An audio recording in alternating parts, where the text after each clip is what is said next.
the way from Stockholm. It is -1 right now. It's snowing. If the weather is better for you, please write in the chat where are you tuning and listening from. Actually, I know one of my students, he's listening while driving. I wish him please drive safe. So I'm gonna be sharing with you because as you noticed that me and Ryu, we have the title producer in our title, and a lot of people ask what does producer mean, and hopefully by end of my presentation you will have an idea if I succeeded with that. So I will be sharing my screen. Hopefully see my screen now. Is it good, Piotr? Yes, we can see it perfect. nice and clearly.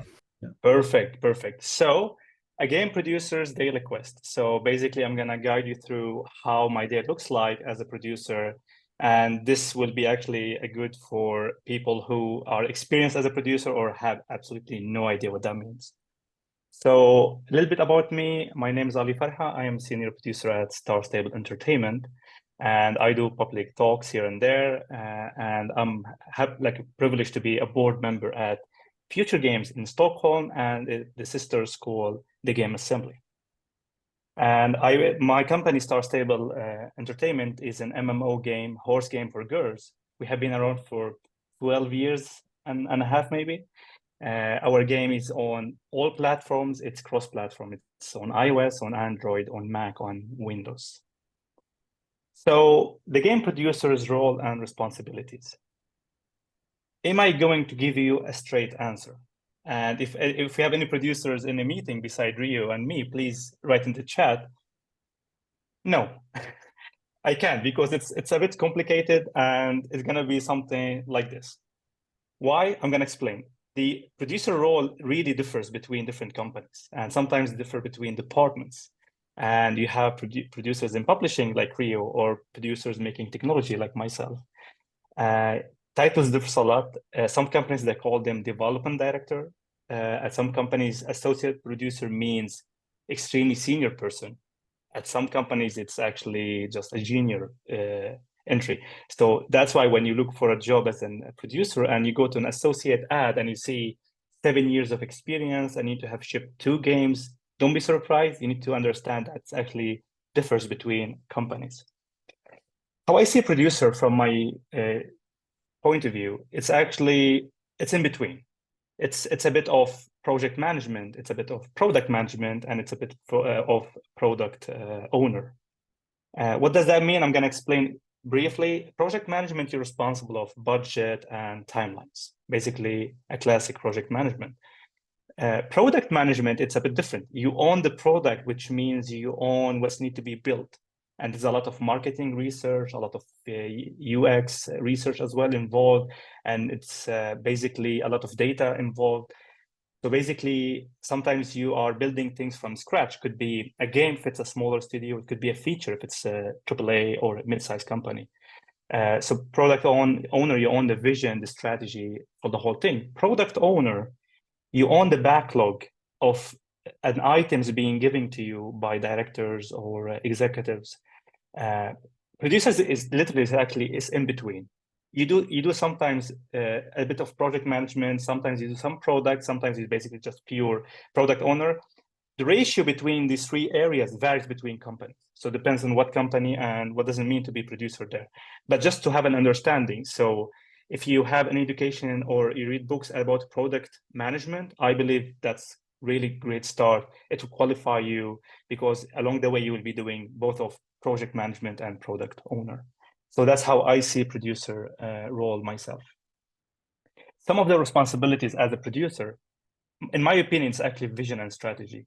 It's basically how you can translate the vision that's giving to you or the one you have yourself to your team. I see producers actually time travelers. You go to the future, imagining the feature or the game, or depends what slice you're responsible as a producer, and translate that to your team in the time being in actionable items. You break that down to an epics, you explain your vision and how you got there. We call this strategy. A big part of our job is basically stakeholders management. Stakeholders is basically who is owning the feature or who is involved. Could be a players, could be a director, could be executives. So the stakeholders and could be just fellow producer. In my case, I build tools and in-house engine, and majority of my users are in-house. So my stakeholders are actually my fellow producer in the content side. Coordination is basically, it's a big chunk of this. You coordinate between your team members. You coordinate between your team and the rest of the teams, and the team and the like management on a like a vertical or horizontal level. Communications, basically, it's important. It's basically to communicate what your team is doing, or vice versa, to communicate to your team what the management wants us to do in the upcoming months, year. It depends on the plan. And of course, you need to meet some deadlines, because basically everything we do is like a roadmap, and it's a milestone, and it's delivery, especially if it's player facing, if it's a DLC or a game needs to meet a deadline. And I'm pretty sure you know what I mean when you're waiting for your game. It could be delayed because the process is very complex. But our job is meeting the deadlines, and when not meeting the deadlines being achieved, you can blame us a bit. And last is quality. Quality is basically not only building the product, building the right product and with higher quality. So this is what I see majority of our responsibilities as producers. What tools do we use as a producer? Do we program? So I'm going to explain a bit what's our toolkit.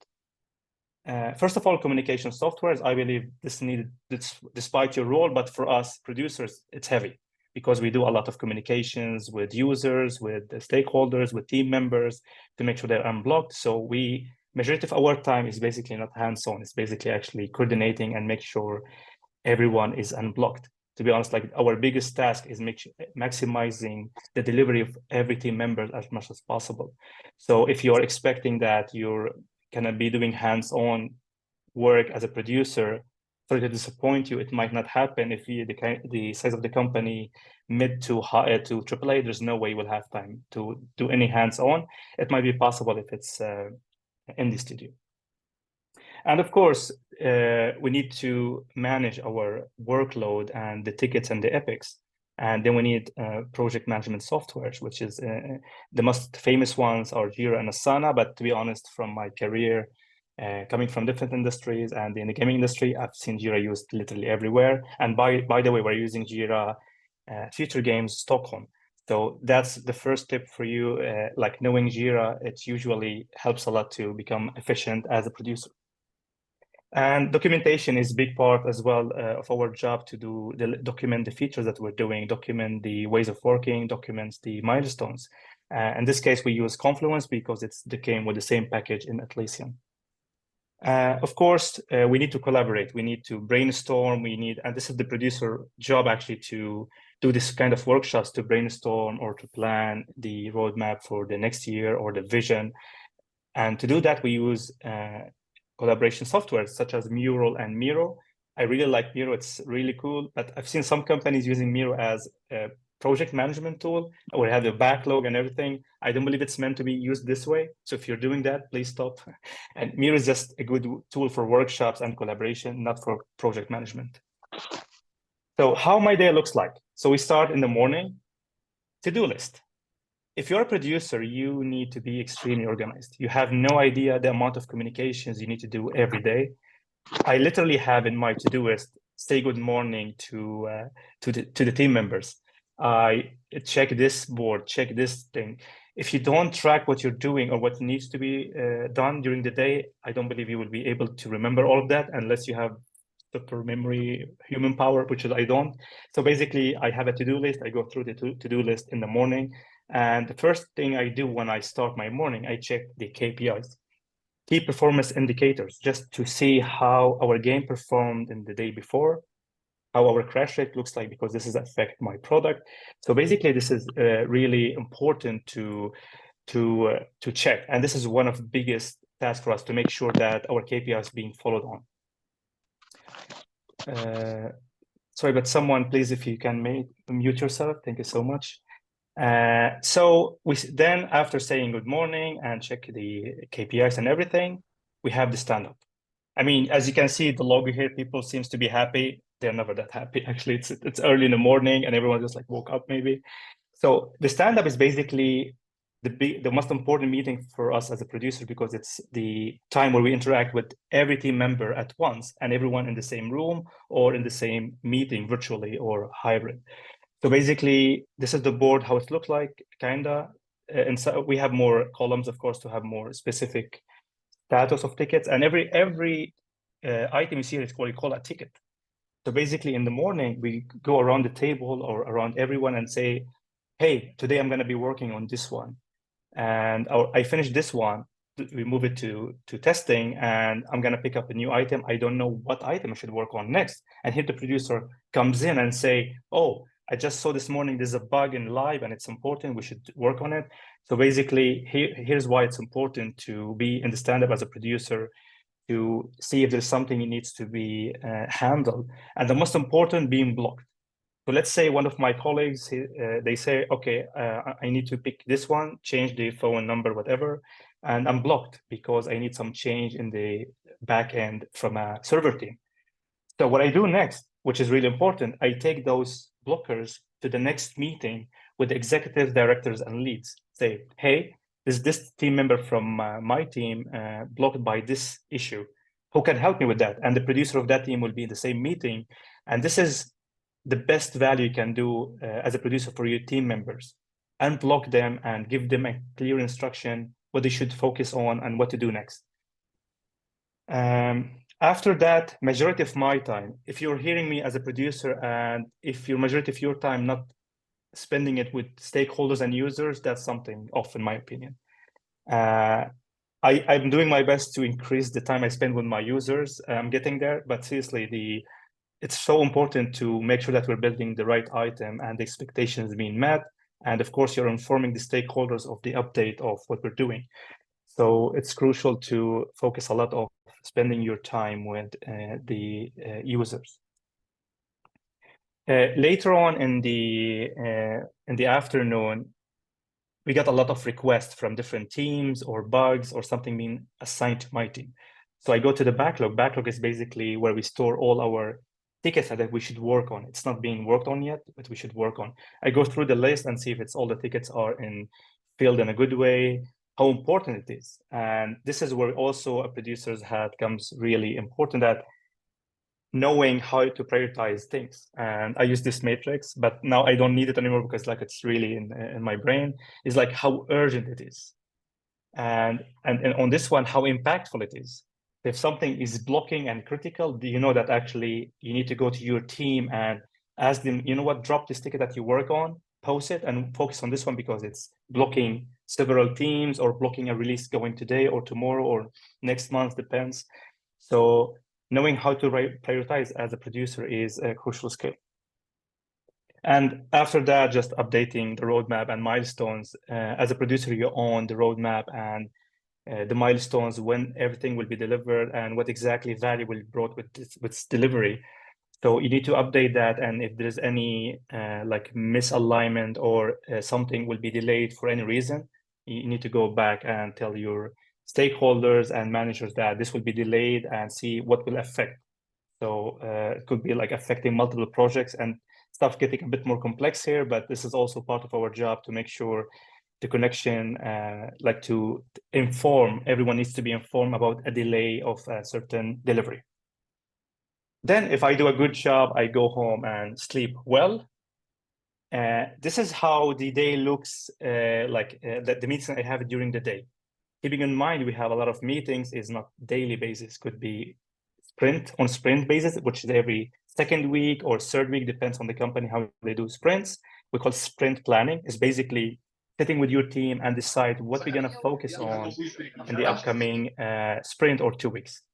Retrospective is also something important as a producer to be done, is basically to sit down with your team, could be around the last sprint or about a certain delivery happened recently, and sit down and see what went wrong, what went well, what should we work on. And end of the meeting, you will end up with a lot of actions to improve your ways of working. And the more you do retrospectives, you're actually enforcing and improving in a lot of aspects. So retrospective is a super valuable meeting to see the team feeling, and if they're frustrated about something. Sometimes retrospectives becomes a ranting sessions which is not bad because people feel frustrated about some decision or some workload or whatever. So it's fine to be like that, but shouldn't be only ranting.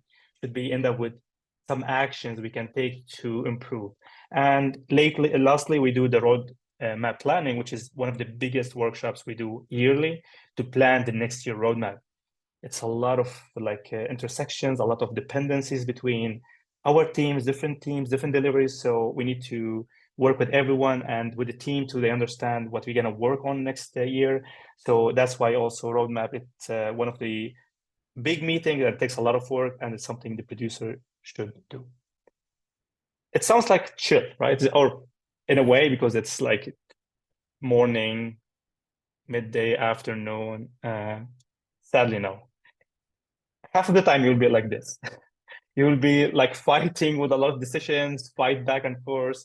Oh, this is not like this task should be on our team, this should be on your team, and you have overlap between, we call the gray areas, like it's not really clear ownership of some items or whatever.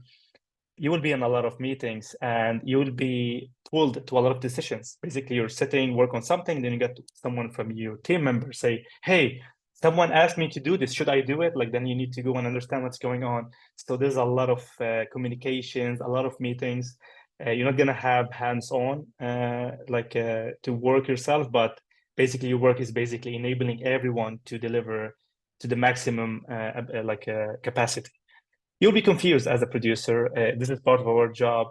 After that, you overcome that feeling and you do your best. And it takes a lot of sometimes critical thinking.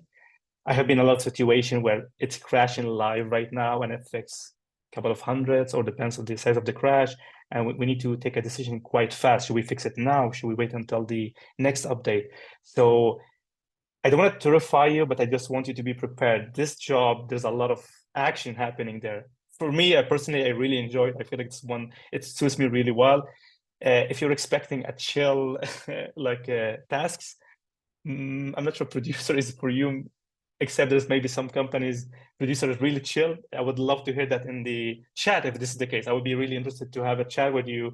Tell me how you reach that level. But anyway, producer knows to be one of kind of chaotic roles, but at the same time, it's super fun if you enjoy to be doing multiple things and do a lot of communications with people. How to become a producer? It's also a question being asked a lot because it's not really clear to how to be a producer. And I'm going to share with you a couple of tips or how I've done it and I've seen people doing it. It's so common that actually people switch from different roles. It's super common. From myself, I switched from QA lead to producer. QA, it's one of the super common roles to switch to actually being producer because you have an overview, like a understanding of the product or game or the slice of the game, which is super valuable as a producer to have an overview. If you switch from QA, you need to tweak something because you need to leave the details, because sometimes QA, we focus on details a lot. But what happens, you just lost yourself in details instead of helping your team on a high level things, because the details will be taken care of with your leads and your professionals. So the switch takes some time to adjust to, but when you're there switching from different roles, it's an amazing way to become producer. It could be from any role. I just chose the game design and QA because it's so common, but seriously, I've seen literally from different roles, even from HR, from marketing, it works really well. Just to show dedication that, and you really want to try this producer. Having relevant education. And what that means, to be honest, so far I haven't seen any producer education because basically producer requires hands-on and you cannot just learn theory like how to be a producer. The only way to be a producer is basically produce some items. But lucky you guys, you're listening, and that's you need to know why you should also tune in when there's an industry talk, because you get what do you call it, spotlight on something or scoop before anyone else. Peter, do you want to share something with us? Yes, actually, it's maybe about time to reveal that our host and our guests are carefully chosen for this webinar. they are both producers, and I'm happy to announce that we will add to the mix, to these 3 educations, also game producer education in Futuregames Warsaw. 3 semesters, year and a half, 100% pace, on-site education in the direct neighborhood and in strategic partnership with CDPR. So you may expect like the highest quality of education, and you are welcome to join us from September 24, while applications are already open, and you will find all the info in the chat and Open YouTube, which I will share with you soon. Yeah. That's what a news, guys. Hopefully you're excited. I'm not sure anyone putting like hearts and chat, because I cannot see this, but I hope you're doing, because guys, this is the dream. You producer education, this is something extremely new. I haven't seen it at least in Sweden or in the European countries around me. I'm not sure about US, but seriously, this is huge opportunity where you get hands-on, and not only that, learning from the best with strategic partner CD Projekt. They have delivered just insane games, and you will be taught by not the teachers, you will be taught by producers who is doing this in day-to-day from their experience, extremely hands-on. So I'm really excited about this project and looking forward to see the future colleagues in the craft. And I'm hoping, Ali, you will be an active part of this education. And I hope so. one more thing may be relevant for you guys in our audience, that our decision to run this education was inspired by response from the industry. We met AAA studios, AA studios in our advisory board meeting, and they said, we need game producers. We need quality education in this field. So it's not in a void, it's in the context of the need of the market. So welcome, join us. Thank you so much for this feedback. I mean, producer role is one of these really hot roles in the industry, really hard to find, especially good ones. So I can imagine when you've been taught by the best in the industry and you do hands-on from the beginning, you end up doing multiple projects during the year, you will work with different teams, different dynamics. You will learn, in 2 years, you will learn a lot and end up doing internship as a producer in some company, hopefully end up hired. This is the dream. I feel jealous right now. I'm not sure. I'm this close. I should quit and do this education to make things easier for me, because I just remember how I get to the industry. I will come to that later. Anyway, thanks, Piotr, for this update. I'm really excited about this role. And project management is also a really interesting way to get to the gaming industry. And knowing about agile methodologies, about Kanban, waterfall, it's not really used unless you work with multiple AAA studios. So you finish your thing, send it to your next studio, but it's good to know about waterfall, about Kanban, about agile, about Scrum. When I say education, doesn't need to be like years of education. It's enough with having half a year Coursera or Udemy or something about project management.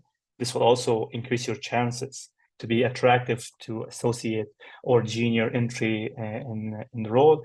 And if you have a different like expertise as a lead in somewhere, combined with project management education, you will be even increase your chances even by more.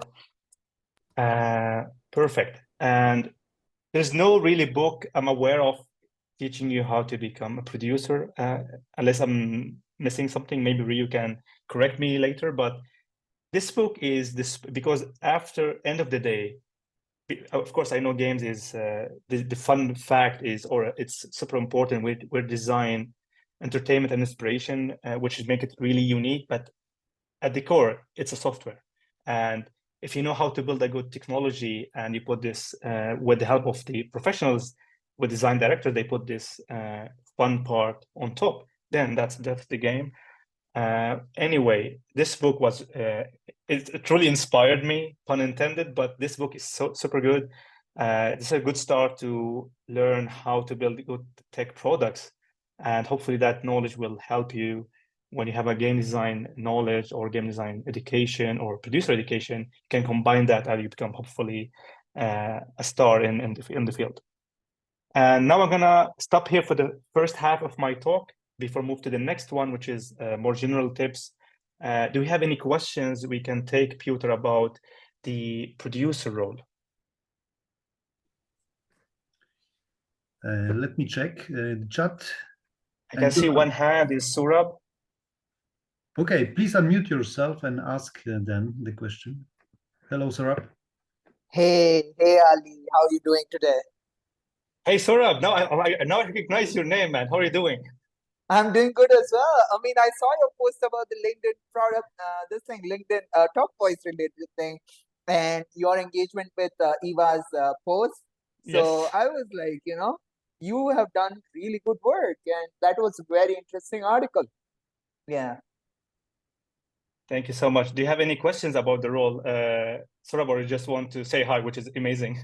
Right. So I had a question regarding the career, progression, because I come from a product management background, and Okay. I was thinking like if let's say I start out in a tech consulting firm, right, as a business analyst or a data analyst, and so I was trying to understand how the career progression is gonna be. Is it gonna be starting from producer role to all the way to a product leader, or how the product management career progression is going to be in gaming if I'm transitioning from tech consulting to gaming? Perfect. Having a product manager experience with tech, this is the formula to just go in immediately, to be honest. And this was one of my colleagues. I know he's senior producer at really amazing studio here we have in Stockholm. If I have one advice for you, is basically do a game design course, Coursera at Michigan University. So by doing that, combined with your experience as a product manager, you'll be super attractive to a lot of companies. And to be honest, it's hard for me to imagine this will have any hard time finding your way to the gaming industry. You can start in technology if they are super picky about being delivered a game before, and it's an amazing start. When you start as from your experience, because I've seen your profile, Surab, I believe you will be starting immediately from mid-level to senior producer, actually out of the box, because I've seen this actually recently. After that, the progression differs between different companies. Let's say on like majority in here in Stockholm.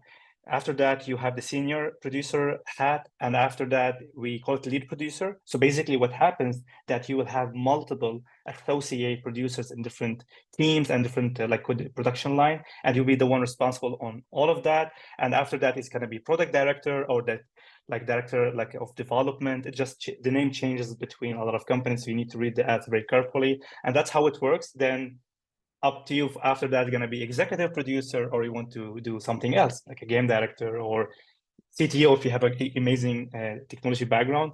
So it's really you decide, but the progression is basically associate producer, senior, lead producer, and like product director, and after that, executive producer. Thank you so Thank much, you. Surab, and nice. Really happy to see you here, and let's chat more about it in LinkedIn. Sure thing. Thank you, Ali. Thanks for Thank the you so much. insights. And we Yeah. have more hands raised, Ali. So I think Yes. we can Yes, take please. some more Let's. questions at this side. Yes. Should we continue? Take one more. Yeah, why not? Shining Bind, please. Shining Bind. What a name. Mute yourself. That's me. Sorry, that's my stage name. So yeah, sorry. It's a good name. Good name. Okay, so I have done production and like producing and directing in like the indie film and media industry. So my question is like, because I want to transition over to like gaming, like my question is how do you do that? Like how is that possible? Like because I have some experience, but like I don't have the experience in like the gaming area. I see. The next part of my talk will be for you, Shining. So it will answer everything for you. And by the way, one of the what we're so proud of in Sweden with Joseph Fares, the creator of It Takes Two, he actually did this journey from direction, from movie production to like a known game, like A Way Out and It Takes Two. They won the Game Award that year it's been released. So in my second half, I will be in my presentation, I will answer all of this. And if you have more questions, we can take it in the second half. Thank you so much. We take the next one. Thank you so much. We take the second one, which is I cannot pronounce this. There's no way I can pronounce this. It's Giuseppe. Okay. Yeah, hi. Yeah. Hi. Sorry, man. I'm really bad with names. No problem. I didn't know it was so hard to pronounce, to be honest, but all right. I have like actually two questions. Like the first one is what do you think are the main skills to get to become like a good producer? Because sometimes, you know, like people say that you need to be not a technician, but somehow like a developer or something. Maybe you need to code a little bit, not to be a genius in that, but you know, just it's more a clarification probably. Thank you. Thank you so much. Really amazing question. What makes a good producer is an interesting topic. And if you like this talk, guys, let us know. And we were happy in the next talk. I can make it way more advanced. And we go really, really deep in. But it's not going to suit junior people or people doesn't know the craft. Anyway, knowing tech, because I'm coming from heavy technical background. I have master in computer engineering. It helps me a lot to understand and build. Like when I discuss with devs, I understand what it means. They don't need to explain to me what shaders mean, what a lot of things in games or in C++ or whatever, STL, like I know what that means. So it helps you, but it's not a requirement at all. Of course, knowing the field that you're going to be managing or owning helps and boost your being a good producer. Hands-on, I disagree with that. I don't believe we should do hands-on. I'm not sure if you will have time to that unless it's a very small studio. To be a good producer, basically what's producer is multiplier. Is basically we have 5 people delivering this amount of work. Our job is to make those team delivering even more without crunching or put more load on them. By make it's clear to them what to do. Make them, don't be the bottleneck. Give them the guidelines to know, guys, when you're done with this ticket, you go to the backlog, use this label and choose the second ticket. So they know what to do. And if they're blocked, you just fix that for them immediately. Make sure your team is not dragged to meetings because you will be there and you bring the information to your team.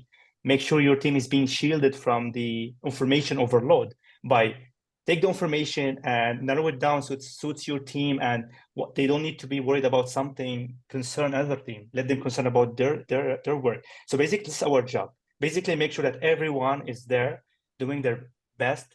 They're happy. They know what to do, what they're doing, and why they're doing it. This is our job.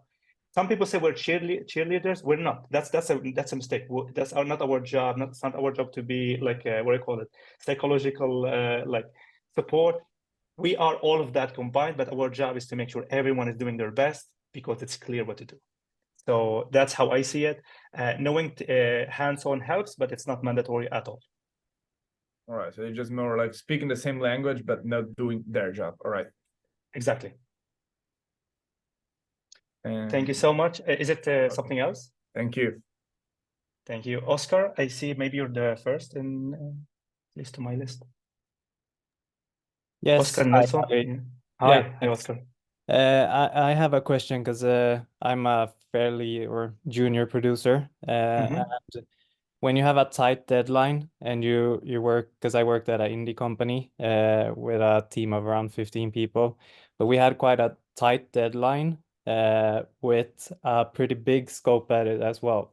And what it led us to was basically we couldn't reach that deadline despite cutting the scope. And my question is like, how could you have gone about that in perhaps a better way to still have a product that's viable for the market? Thank you for a really amazing question. That's why I love questions. Like it brings things I didn't brought in the presentation. Risk management, to be honest, and this comes with experience. Our job is to make sure that we don't reach that point where, oh, it's way too late. By leaving a room of breathe in our roadmaps and our planning and our capacity. Let's say if one person got sick, senior position, the whole plan falls apart because it was extremely tight. Everyone, like, this is the issue. Like, it starts from the beginning of the planning. And sometimes we don't know roughly the size of the product. And this is what you need to go to your team and the experienced people, the leads, and do prototype or do like a kind of roughly feeling how complex what we're trying to deliver. And you need to fight back. And this is what in my image, where it's like this is fighting. This is the fight back to, okay, this deadline is unrealistic. We cannot do that. So basically, you need to do this beforehand. You need to try to avoid that. But when this happens, there's a lot of strategy to go around it. But you should be focusing on avoiding that. You should see the risk beforehand. And my big step for you, include your senior and QA leads are the best of evaluating the complexity of testing an item. And when you involve the QA as early as possible, you start to see flaws in the implementation as early, and you try to fix that. But if at some point you didn't manage to do all of that, you cannot do much by just risk management and mitigation. You need to push some items, bring people from different teams. You need to be creative about how to solve that. There's a multiple way of solving it, but my advice to you is to avoid to be in the situation to start with. Great, thanks. Thank you so much. And we can go to the second question. Is Zokas? Zokas? Sorry, I'm pretty sure I'm pronouncing it wrongly. I'm really bad with names. Sorry, guys. Hello. Hello. So I do have a question about like portfolio. I'm currently producing the game. So as a study, but I was wondering what would be the beneficial for the portfolio. So like, yeah, what are the stuff that companies would love to see and will say, yeah, this is the person we want to take for this job? Yeah, perfect. Really amazing question. The QA professionals and producers making portfolios is quite tricky because if you're an artist, you have an art station. If you're a programmer, you have a GitHub. If you have an audio, you show your audio, animation the same. But for producers and QA, it's different. But I'm going to focus on producers. What I'm interested to see as someone trying to hire you, you need to show me how you handled your project from start to delivery, everything. I need to see your backlog. I need to see screenshots, how you run. I need to see a breakdown of all the meetings that you had, the structure of the meetings. I need to see how you manage your backlog, if it's epics, what kind of tickets you have used. And the most important, I would love to see what went wrong and how you managed to fix that by saying, oh, we got someone sick during this time. So what I did, I switched, so we did something not counting on that skill set for a while, something like this. So I can see how dynamic you are in encountering the same kind of issues. So basically just showing your ways of working by explaining step by step what happens. Show me what the Jira tickets, how you can enforce a certain ticket template so the ticket is complete, how you handled facilitate your stand-ups, why you have done this meeting, or you assign some team members to do the stand-up instead and you focus on something else. I would love to see this in your portfolio. And this is really a great way to be attractive to like have at least the screening with you. I wish you all the best. Last question here, we have Maria.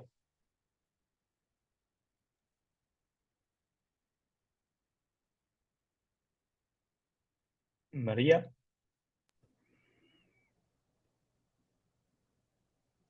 She disappeared for me as well, Ali. Okay, so if Maria is back, we can take her questions in the second half. Thank you so much for amazing questions, and hopefully the answer was what you expect. If not, we can take it offline on my LinkedIn. Now, the part that hopefully will benefits everyone is not in the industry. My journey to the industry, and hopefully it will, by end of my talk, you will have something will inspire you or something you can take with you and hopefully make your journey. Oh, Maria, you're here? Oh, yeah. Thanks. Sorry, no worries, Maria. I had to reinstall Zoom for this meeting and it picked up the wrong mic.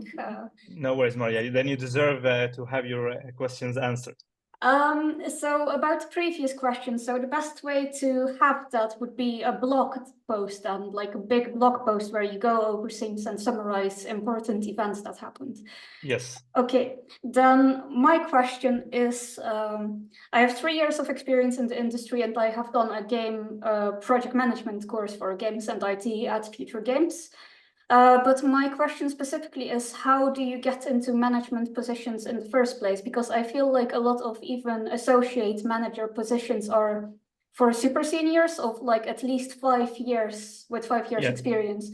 So it's like I couldn't manage to get a project management internship even because at the time the industry was quite turbulent and there were quite a lot of layoffs. So like, how do I get the experience that I missed out on because of the lack of availability of project management internships? Yeah, thanks for the question. Actually, in the start of my talk, I highlighted that how companies, they use associate producer for really senior roles. It's common in Japan, and it's 1 or 2 companies here we have in Stockholm. The rest, associate means that is actually entry level.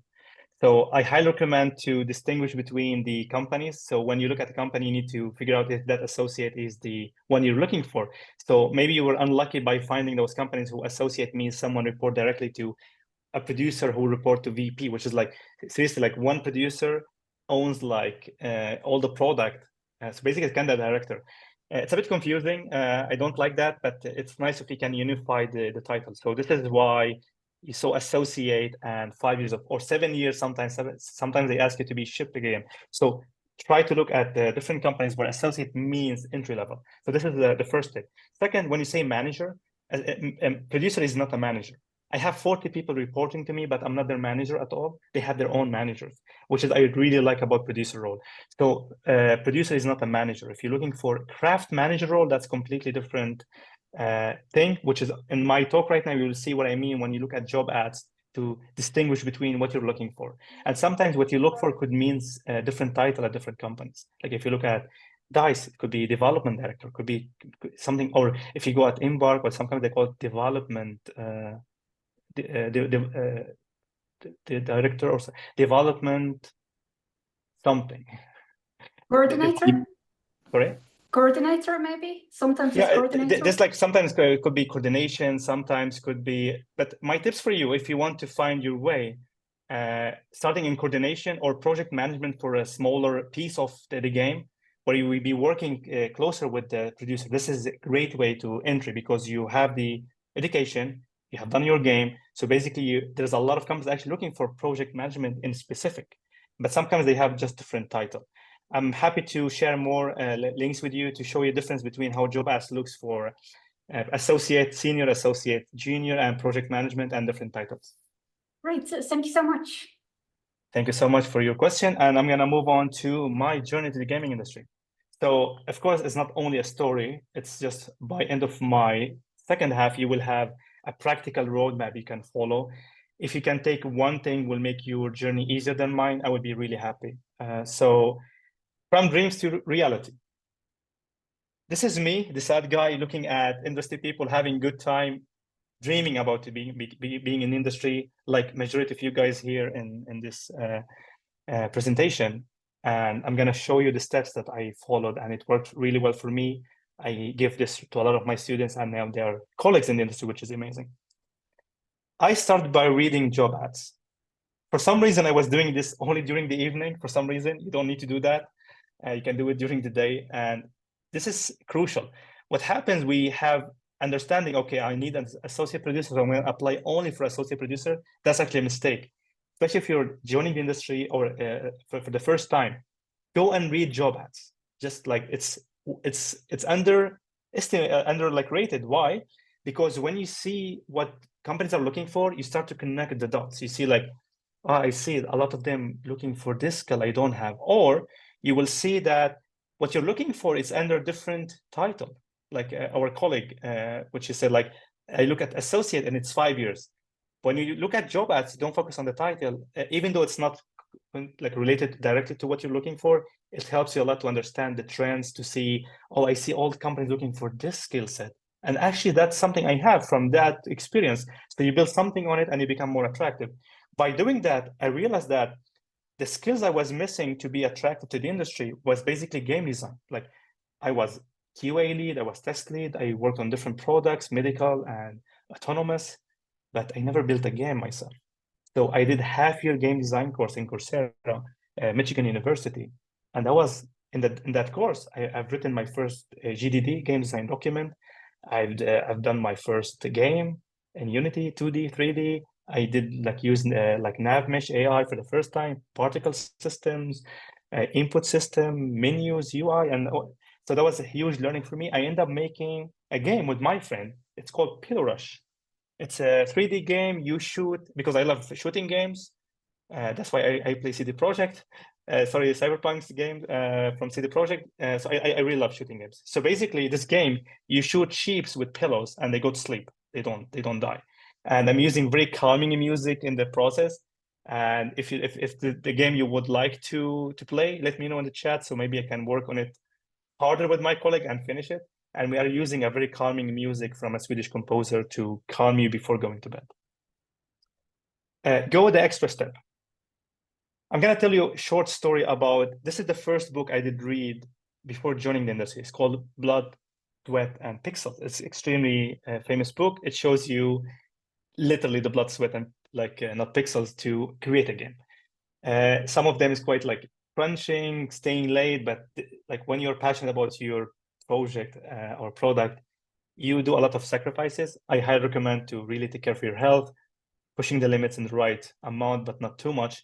But doing extra step, this book is not special because only it's my first gaming industry book, and it's not only special because it inspired me a lot. This book, when it came out, I didn't have enough money to buy it because I spent all my money buying the Coursera course and buying a lot of books and Udemy courses. I was like buying a lot of things because I really wanted to join the industry.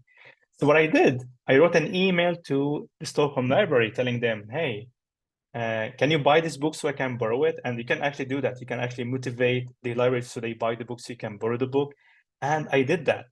So they called me and said like, hey, we have the book now, you can borrow it. And when I was reading the book, like, I really like this. This suits me. I want to be in this environment where we so passionate about something and goes out to the players and everyone is happy with the product and it's a success, hopefully.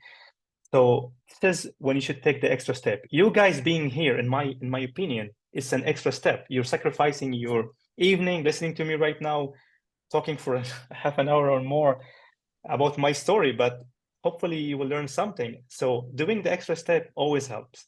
So do the extra step when you apply, do the extra step when you do your CV, do the extra step when you do anything, because this industry is extremely competitive.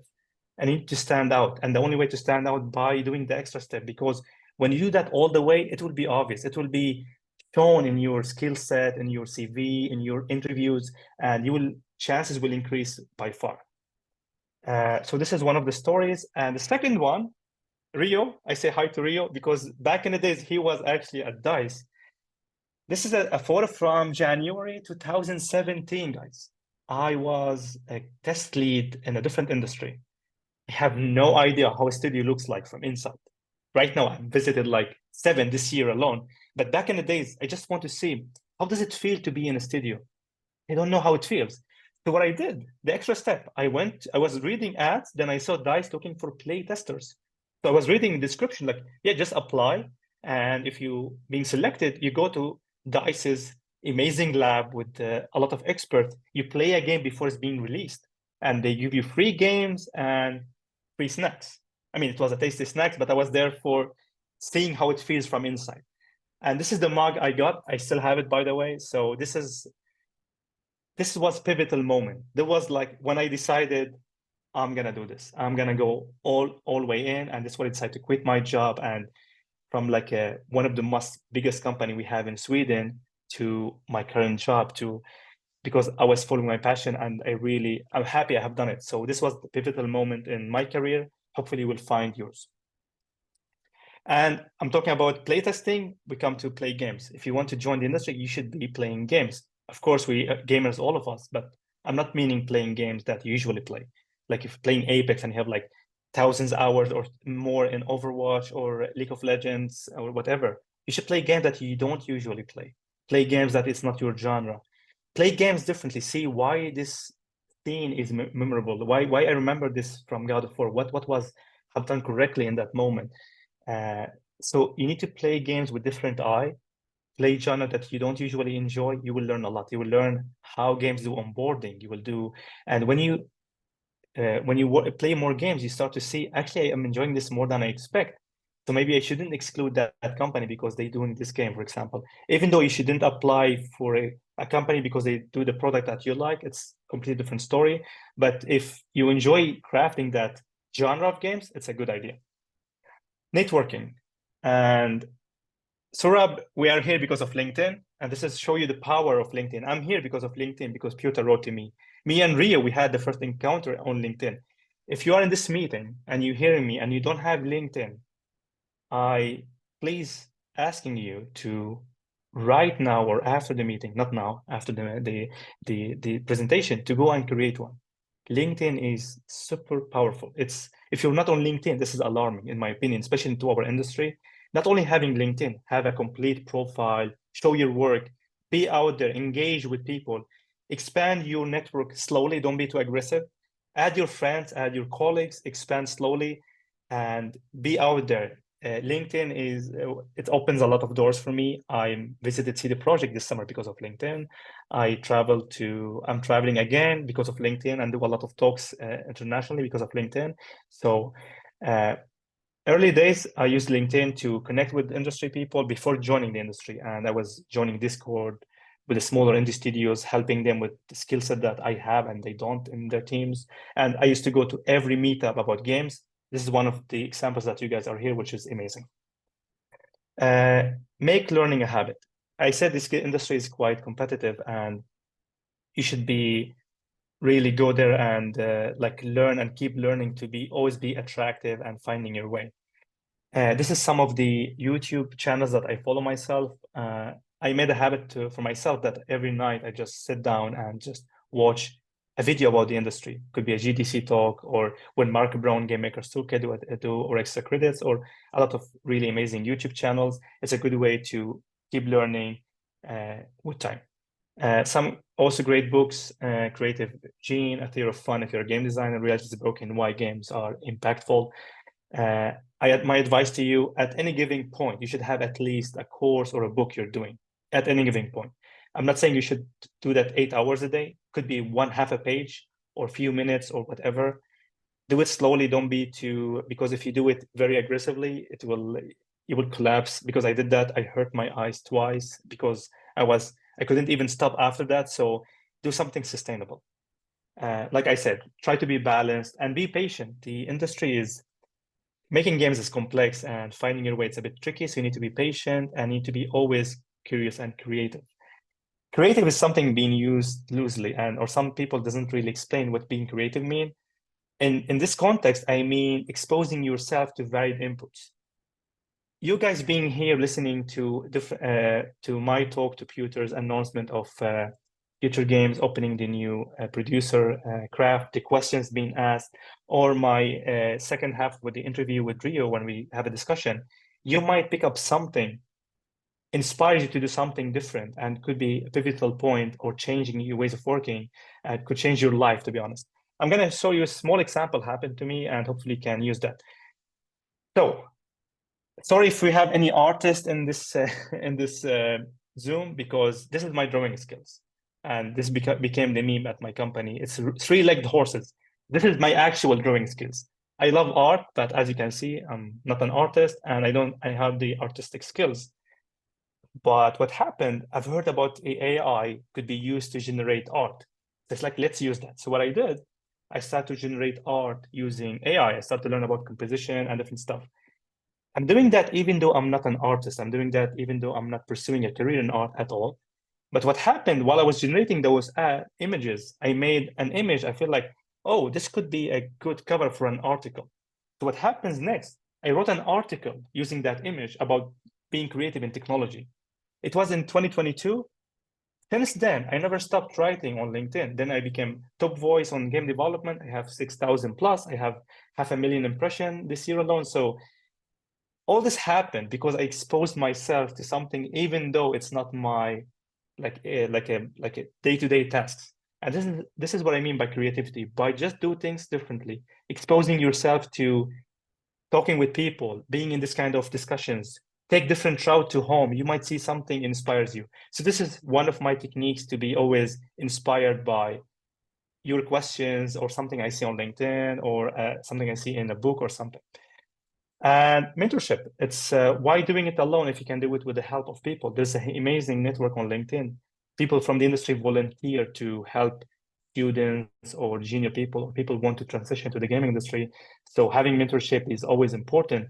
And if you're in the industry, you can always seek a mentorship from someone who's more senior or someone does have a skill set that you don't have yourself. Feedback, of course, ask feedback about your work, about your interviews. Feedback is extremely powerful. When you do an interview, ask a feedback from the interviewers about what could be improved in your CV or your answers. And this is the last one. This is my biggest mistake I've done so far. I waited way too long. I was like, didn't trust my skill set, didn't trust what I do have. And I wasted 4 years being outside of the industry that I really belong to for no reason. So don't wait too long. Be there. If you hear and know, it's just a learning experience. Ask for feedback and improve. And thank you so much. I'm going to open a Q&A. And if you want to be connected with me, guys, here's my LinkedIn. I'm more than happy to be connected with you. I'm more than happy to help you as much as possible. I'm not sure, Peter, do we have time for questions or we should move on to the next part? I think it depends on you and Ryu. I would suggest, because we had fair share of questions already, to wait after your discussion, because definitely more things will pop up. I just myself, I will use my privileged position here as a host, and I feel the urge to add to your list of things where you can find inspiration and learn from is learn from your peers and from fellow students. Even seeing the chat on our meeting today, I see people exchange information. You know, this is what's happening in Futuregames Warsaw. Students at some point realized they learn equally the same amount of things from each other, and this is also why we are happy to take on board people from different backgrounds, different experience, because students learn from each other. It's you know, it's such a complex and satisfying process to watch it. Okay, experts, teachers, mentors, but also they solve each other problems, and this is amazing for me to watch at school.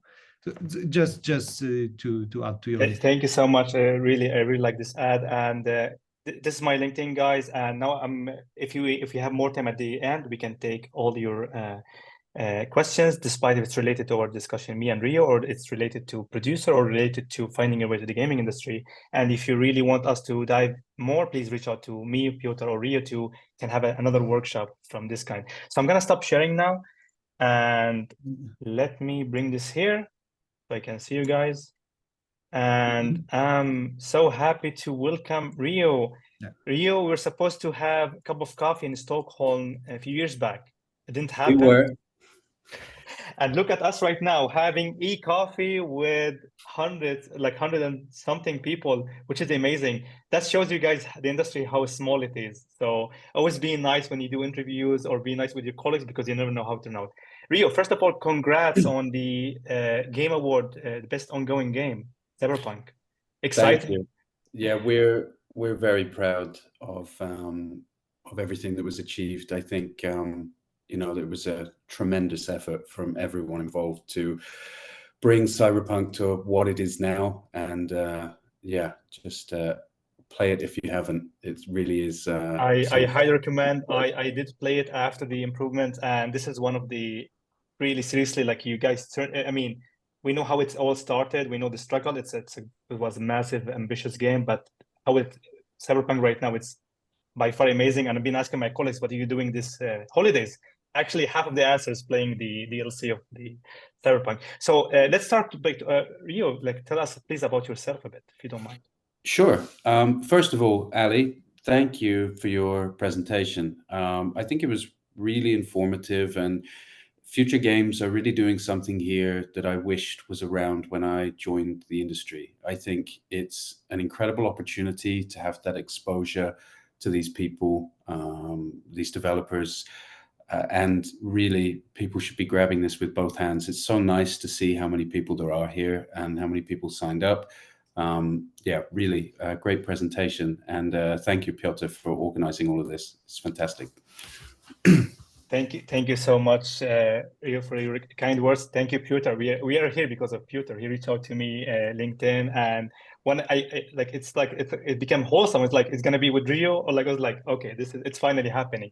So I couldn't believe it when I found out you were going to be the guy hosting. Yeah. As Ali said, we were meant to have coffee, and things get in the way. Yeah, in Stockholm. In Stockholm. Now we're doing international with an amazing audience.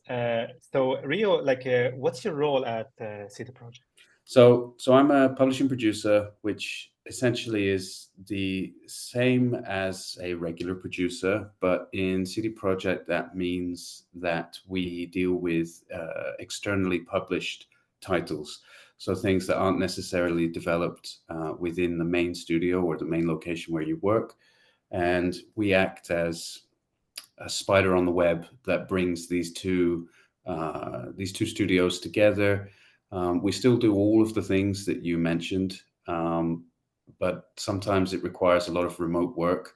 But essentially, I think, as Ali mentioned beforehand, every studio will have their own title that might mean something different, but essentially production is production wherever you go. It's just a slightly different twist. So yeah, I'm here for CD Projekt. I've been with them now since just before the start of the pandemic, working on Cyberpunk. My last project was the release of The Witcher 3 Next Gen, which I led production on. And more recently, we published Phantom Liberty. And right now we're working on a number of projects. Unfortunately, can't go into too many details about those. Yeah, tell me about it. Here in Sweden, we have friendly egg. Like it's quite common. Then I end up like knowing more than I should. Like how I should know that. Is it even legal at me knowing this information? I completely understand not being able to share. I'm gonna do my best, guys. Look at me. I'm gonna try as much I could to extract amazing information. But if there's some limitations, we need to live with that. Congrats, Ryu. What amazing deliveries. It was a huge year for you. So congrats on that. And hopefully, I'm really excited to see what you're cooking for us, guys, and see the project at the eyes on you. So I have a couple of questions since I got really excited to know that CD Projekt I'm hosting today. I mean, you guys developing really quite impressive games, AAA titles, and I'm wondering how you guys manage communications and coordinations between international locations, if you have any, because me and the owners maybe had not really know this fact, or if you have multiple locations in Poland or different departments, because some people like in the audience, I'm pretty sure they do know, but like they don't underestimate the amount of communications are needed to produce a AAA title. So if you can please enlighten us a bit here. Sure. Yeah, so the way it looks for us currently is we have the main studio in Warsaw. We also have an office in Vancouver. We have CD Projekt in Boston. We have an office in Krakow. So there's a number of locations that require adequate communication management. So interestingly, we actually undertook a transformation within our company over the last 2 years or so to become more agile and subsequently better in development and improved in all of our communication. So we're now using a flavor of agile that blends us and binds us all together. I think that whilst we have different stakeholders that might use different levels of agile implementation, we all identify with those core principles and are working on evolving this process constantly. We hold a lot of town halls, milestone reviews, that brings everyone together across the company or the project. And for those looking for, I guess, some kind of secret sauce to incredible communication or whatever, I think the secret is there's not really a secret. As Ali dived into, it really just takes coordination and effort and regular check-ins with every single stakeholder or department that your title might be touching. As a producer, I found this on the web. Siri's chiming in here, sorry. As a producer, it's a lot of meetings. You said that in your slide, 50% of your day can be running from meeting to meeting. My meetings during the week might include daily afternoon calls with the US for time zone differences. They're coming online, 2 p.m. onwards. Multiple stand-ups with all my teams, with our QA partners to get the latest metrics on how those fresh builds are looking, see if there's been any change in those. Maybe retrospectives or sprint planning sessions. And if all of these things are kind of unfamiliar to you guys, Ali again mentioned this with Agile. This is something that you're going to find runs through all of game development in one way or another. There are companies that say they're the most agile company ever, and there are others that say they don't use it at all. But you can bet that every single company is using it in some way or another. Now this is really funny because some companies, they claim, oh, we're pure Scrum or we're pure whatever. No, you're not. You're using a combination of agile methodologies because you are using estimation from Scrum and this from Kanban or vice versa. You're using hybrid. Knowing these methodologies in a good way helps you to understand what fits. You shouldn't go and push agile rigidly with team. This team could be just benefits from Kanban. They don't have, they just like what comes in goes first. If it's like internal users, they don't need to have a sprint planning. Some teams, they benefit from having a scoped sprint for whatever. You said something really interesting. Milestone reviews. This actually, I'm not sure if I heard this before. Like we usually communicate milestones, but it sounds it's more formal. Like you sit down about milestone and discuss maybe why it did happen or what exactly is happening. It reminds me of a great book, Creative Inc., what they call it brain trust meetings or something, where you sit down and criticize it. Maybe in that way, maybe you don't criticize, but if something happens. But this is something I would love to know more about because this really got me there. Sure. So the milestone reviews, I think when you use Agile, you've got your retrospectives or your sprint retros or planning. And I think a milestone review gives the opportunity not just for a high level breakdown on whether you achieved that level of quality, whether you hit all of your targets on time, but it also gives an opportunity for a wider audience of stakeholders. Perhaps there's leadership that would like to attend, or perhaps there were people that maybe had some input to the milestone but weren't there for the whole thing. I think it's a really good opportunity to have a regular check-in that ensures that we continue to meet that level of quality before we progress to the next milestone. So for those of you listening, think of it as a giant sprint that occurs over many months and it encompasses a number of features or elements that you need to deliver. And it's just taking the whole overview to a higher level. Thank you so much. This is something I'm going to definitely take with me. I'm going to credit you and CD Projekt with this.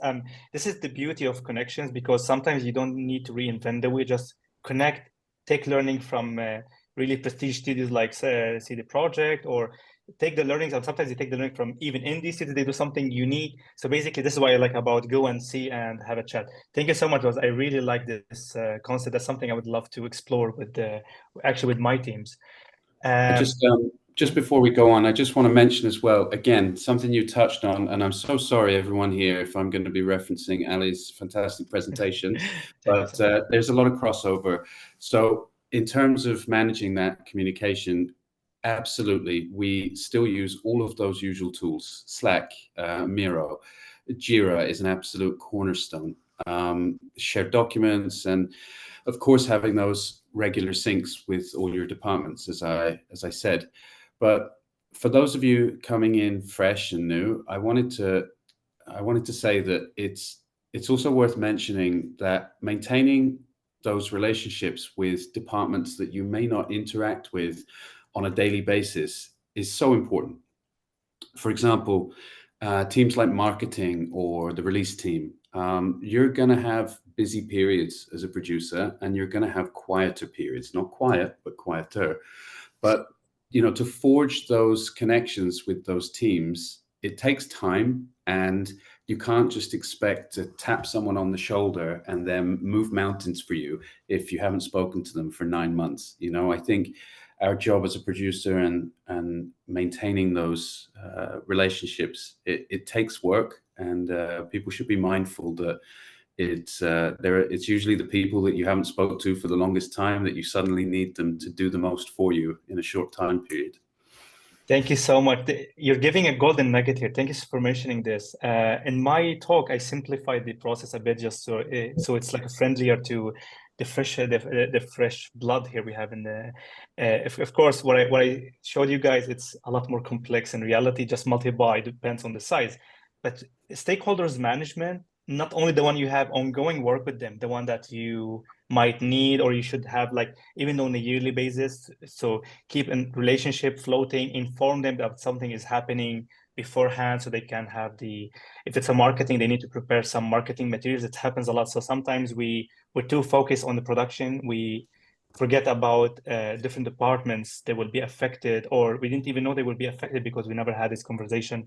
To keep this relationship in place is definitely on the producer. Thank you so much for highlighting this. As you mentioned, right now I know more about how your office is distributed. I didn't know like actually half of them, which is really amazing. I know it's a couple of AAA studios. How they have done it is basically each location or different countries, they have a different slice of the game, or they develop different segment. So are you guys doing the same, or you work, because on some companies they do work all of them on the same product, which requires different level of coordination because it's differently, could be different time zone, could be different like a distance between, so it's hard to do any hands-on or face-to-face time. So how does it look like at the CD Projekt? So we've hit our first slight difficulty. I can't really go into too many details, which won't give away specifics relating to core IPs, but I won't sidestep this. I can simply just say it varies, and it varies from project to project. That's the simple answer. What's key to remember is that there are no two projects, not just in CD Projekt or Star Stable, any studio, that will go the same. Every project is different, and we have those multiple sites worldwide that act both as an extension to our Warsaw base, but also like as a hub that operates with autonomy and agency. I see. Really having multiple locations is only challenging if you don't have the right mindset. I think that siloed behavior can come when you have a lot of studios in different places, and lack of contact and isolation will generate that siloed behavior.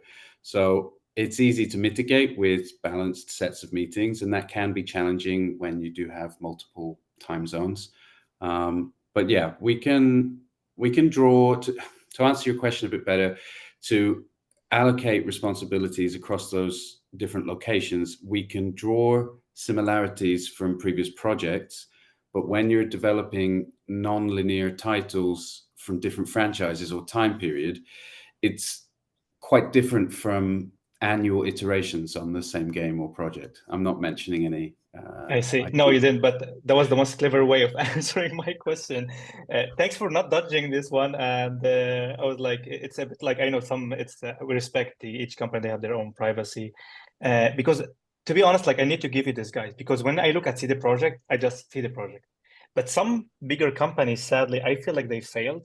It feels like different locations are completely different entities, like completely different. It feels completely different in quality, completely different in management. You completely different, like when you ask people how it's working there, it's like depends what you're talking, like it doesn't feel like one company. So I feel like you guys are really aware of like allocating responsibilities and not avoiding silos and having distributed ways of working, and how we're gonna collaborate on this one. This project is not gonna collaborate on this one, but we're gonna be shared tech for this one, for example. Just giving example. Exactly.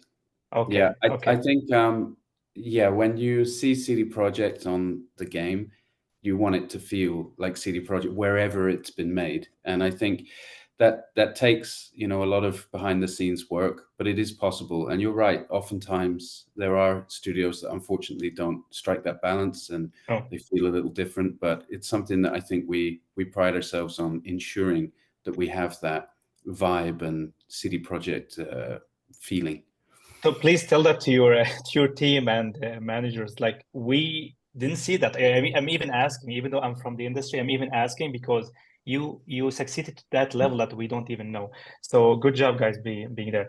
I mean, when I did the game design course, I went through this all levels of like making a game, start from game design document, prototype, or start drawing, and do like a mock-ups or like a block out, and just like start building the game slowly with different levels. You can have vertically slice, and it goes from there. But for AAA titles, I believe things will look different, and the amount or like the development time is way longer compared to mid-size or whatever kind of games, or like some mobile games they do like in a week or something.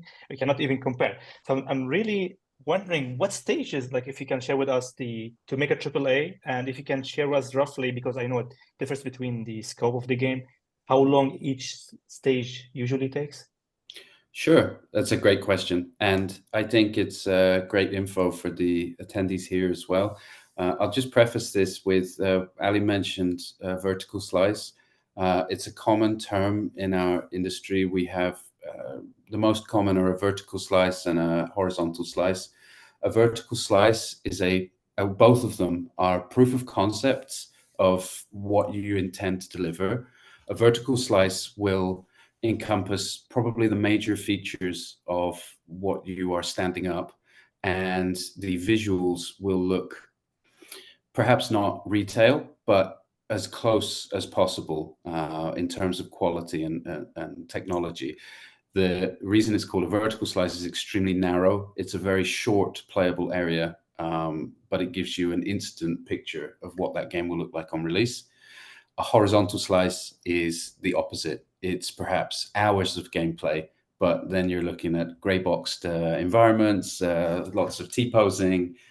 So I just wanted to clarify there, this is a stage that comes in the middle of development. But let me get into it. So depending, as you said, on the scale of the game, these can vary from a few months to a few years for things like full production. I did work with mobile for a short while, and it's absolutely a different environment. The turnaround of 3 to 4 weeks to get a feature out the door is insane.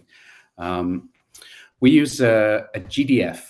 I spoke a little bit before we began earlier to Ali about this. So a GDF is a game development framework, and we stick to ours.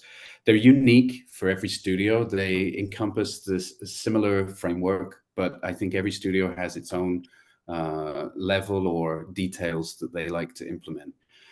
It's available online as a document on our Confluence, which we all use, and it's very helpful for those who may be coming from Futuregames and joining us at CD Projekt to view and understand at a high level how that works. So what it essentially does is it breaks down all those key stages and guides production and making sure we hit all those critical steps within them. A lot of studios will talk about a GDF, but actually having one as a live document that evolves and the developers and producers can have a part in is really a huge boon for us. It's something I had not seen in the flesh, only whispers in a corridor. Those stages would be your kickoff. So we want to make a game. Okay, well, what's it about? Then you'll get your green light from leadership. Then you enter the concept phase. That is your vision or the conception of features or elements that this game might contain. And then once you have nailed down the vision phase, you would move into development. And that's where Ali, myself, and hopefully many of you here will spend most of your waking hours doing. Pre-production and production is usually the longest element of any title, unless it's a game that ends up being a live service. Then we have a polish and release with extra focus on the polish area. And then finally, we would go into a maintenance phase. So that would be patches or DLCs. We don't have games that are online, like online shooters or something that would potentially be a live service with continual updates. But if and when and that might happen, then that would be the last phase of development. And then when a game is ready to be closed, we would sunset, which is a common industry term.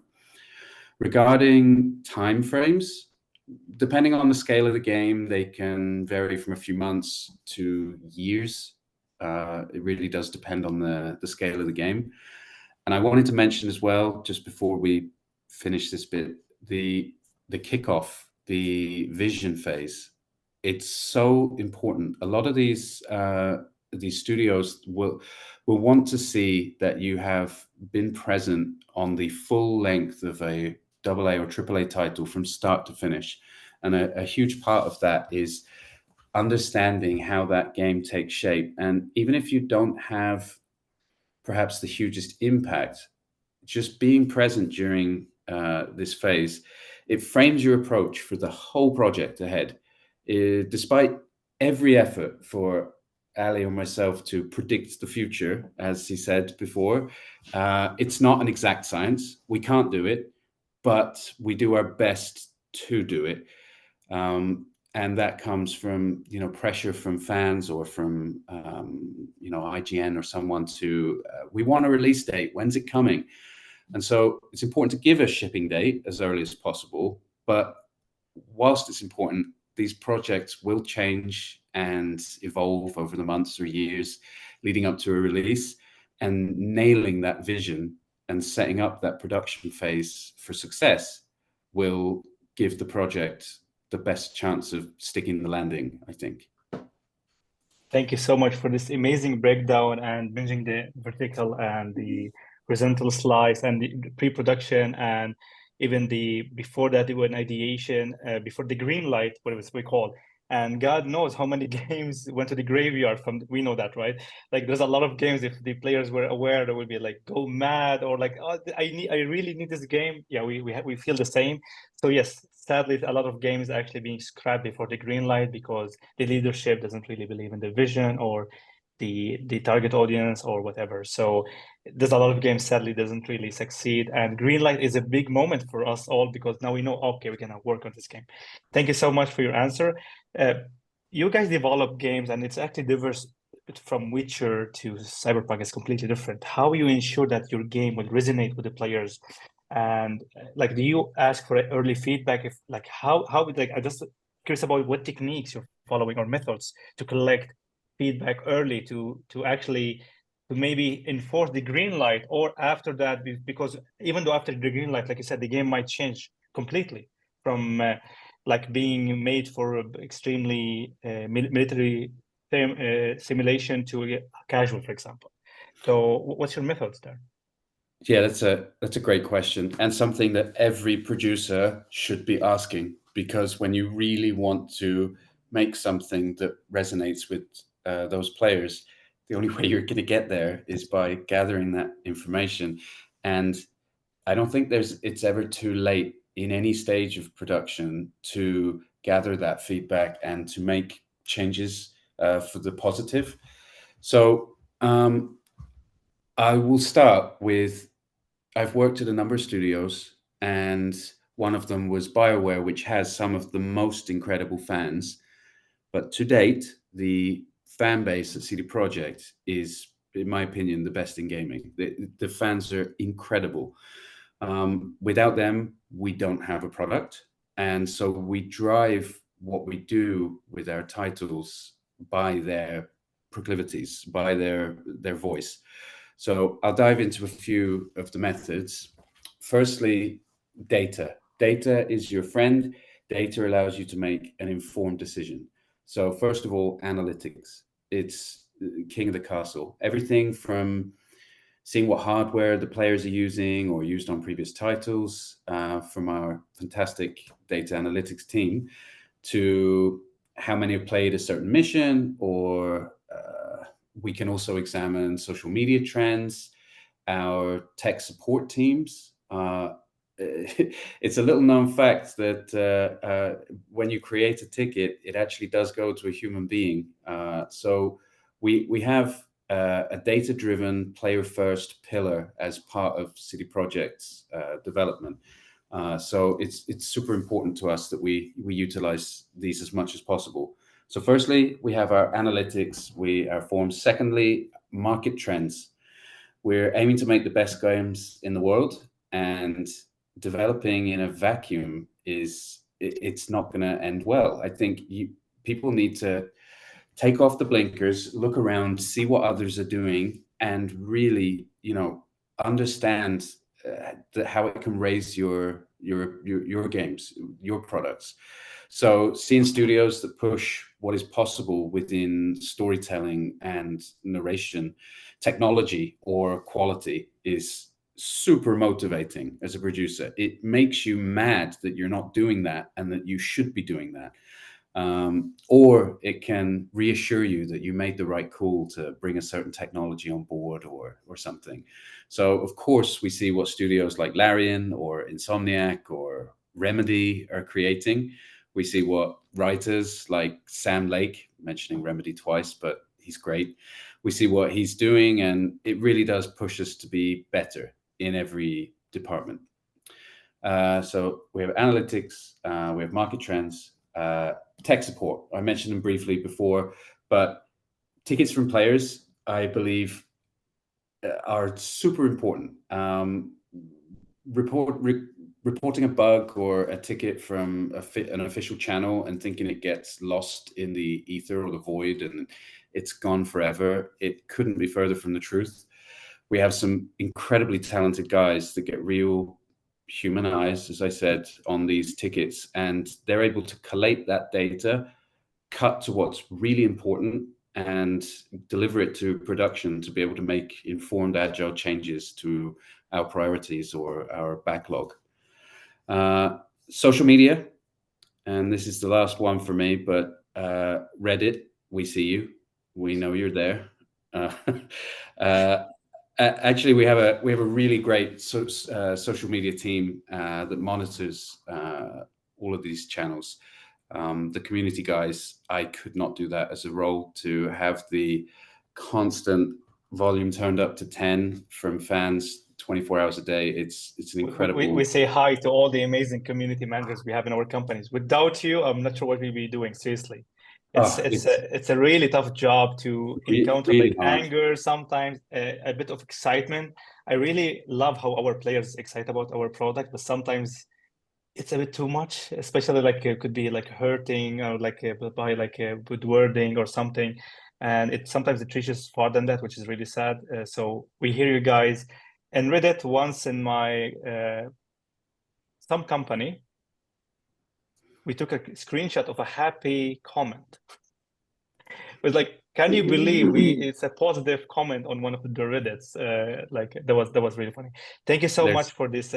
So I feel like you guys take care of your community, so your community give a feedback to you guys, so you know what to do. And also you mentioned data. Of course, data is basically, we can mention Fortnite is one of these the trends as well, because they pivoting from PvE to PvP, and they become one of the most successful battle royale until today because of that pivoting. So using data, a marketing trend, and of course, when you look at numbers in data or tickets, remember it's a human, a player passionate about your game sending this to you. It's not just a number. Thank you so much. Before you move on, I just remembered, and they will kill me if I don't shout them out. You mentioned signing up for the testing yourself, which was an incredible initiative. Sure. We have a UX research team, and they're essentially a team of specialists that conducts play tests with volunteer gamers. It's basically everything you described. Wow. Not just volunteers, but some of the employees as well. And that is a tremendous way of gathering feedback that we also implement. I remember you guys. Apologies. Thank you so much for this ad. We remember you guys. And now if you're listening, and now I'm expecting similar photo of you instead of Dice Mug, you have the coffee from CD Projekt, and hopefully end up in the industry inspired by that. We say hi to all this UX researcher and the play testing sessions with the coordination, and make sure that it's run smoothly, and we collect all the data and give it to the developers. I'm sorry about my next question. If you wanna dodge that one, I completely understand. I might do it if being asked to me, but AI. I know. It's just it's really controversial, and it's creating a backlash in the industry for multiple reasons. Taking our jobs, or why, it's all that, but it's developing and it's growing towards becoming powerful, and I feel like we should be talking about it, not just like hide behind our fingers, avoid talking about it. So how CDPR looking at the trend or raising the rise of the AI technology and these old tools, and are you guys like embedding any of, like, are you like incorporating all this AI tools in your, like utilizing it in your production line, any certain project, or certain use could be outside of production, like in tickets or data or whatever? So how are you going to answer that first? Yeah, we can. So it might be a shorter answer than we hoped for, but yeah, I mean, we can touch on it. So the short answer is, right now we're not using generative AI in our production pipelines. So those here wondering if AI is going to erase our role in game production, you can breathe a sigh of relief. we are observing, which feels like a cop-out answer, but I think it is so fast in its development and things are changing day by day that I think it's important to take a high-level observation. What's really important is that, how do I say this? So we're going to be watching how the technology evolves, and if it can help us with areas that perhaps aren't that challenging to perform, but maybe take a lot of hours to complete. So if we can eliminate those and free up additional time for our producers to innovate or be more present with the team, or dare to come up with a new feature, then that's a possible use case in the future. I think CD Projekt have been making state-of-the-art products for a long time, and they value people's genuine creativity, probably the most out of all of everyone's skills and talents, and we want to keep it like that. And so we have a team for AI. It's something that we're monitoring closely, but we're exploring where and when to use it only if it will enhance our creativity or our strengths. I mean, I think we could have an entire webinar about this one topic, genuinely. Yeah. I actually really now I feel like we should do actually podcast media about this topic. Thanks for the answer. Actually, it's a hot topic. So to summarize this, CD Projekt doesn't use any generative AI in their production line, art, audio whatsoever. But you guys and watching closely, because you cannot just avoid technology. Otherwise, you will lose the race in the long run. And exactly. I really like this because I believe it makes sense. Some tasks, in my humble opinion, it's not meant for humans, not meant for creative people. Like this manual clicking or something. Why doing that? No, this is not. We're creative people. We should be spending our time when it brings more value for our players, our product. And so with this actually free us to do more things, but won't replace anyone. And AI is, because it's just affecting softwares or like the software industry, but robots replaced a lot of people on the production line for years. Autonomous will be replacing a driver, which is one of the most common occupation. So AI is not the first time happens, but it happened in different shapes or forms, but basically replace a lot of jobs. We could argue it's not meant for creative people or humans, in my opinion. Thanks so much for the answer, but I agree with you that we should have actually a full talk about this. Absolutely. I'll be there, Ali. Okay, perfect. Thank you so much. But then you guys, you have a games and goes out. How you ensure the high quality of the product? Maybe we touched a little bit upon this because I wanted to ask about playtest, like strategy or do you do that during the? Of course, you do that the whole process. But do you use any external, for example, or how you do playtesting and assure quality for your products? Okay, this is also a long answer, I think, but I'll try and keep it pointed. So actually, I mentioned the UX team before, and that they organize these playtests, but actually being able to touch further on playtests now is great. We have external playthroughs with influencers, reviewers, fans, modders. There are so many hardcore and casual fans of our IP, and it's just, it would be madness not to use them throughout the process, both throughout the entire process, but also often as well. I think gaining those additional voices and feedback on features or combat or exploration is never a bad thing. The most important thing with playtests is asking the right questions. How did it make you feel? I think people hold playtests for bug reporting or Jira creation. People hold playtests for, do you like the gun? I think, there are playtests for playtest's sake, but if you can be clever and you know what information it is that you want to gather from that playtest, then you're set up for success right from the start. We're all fans. We're all gamers, probably before anything that comes first. And our feedback is just as critical, just as constructive as anyone's. So being a large company, I think it makes sense to make use of that internal playtesting as well as the external playtesting. And I don't mean just engineers or producers. I want Karen from HR. I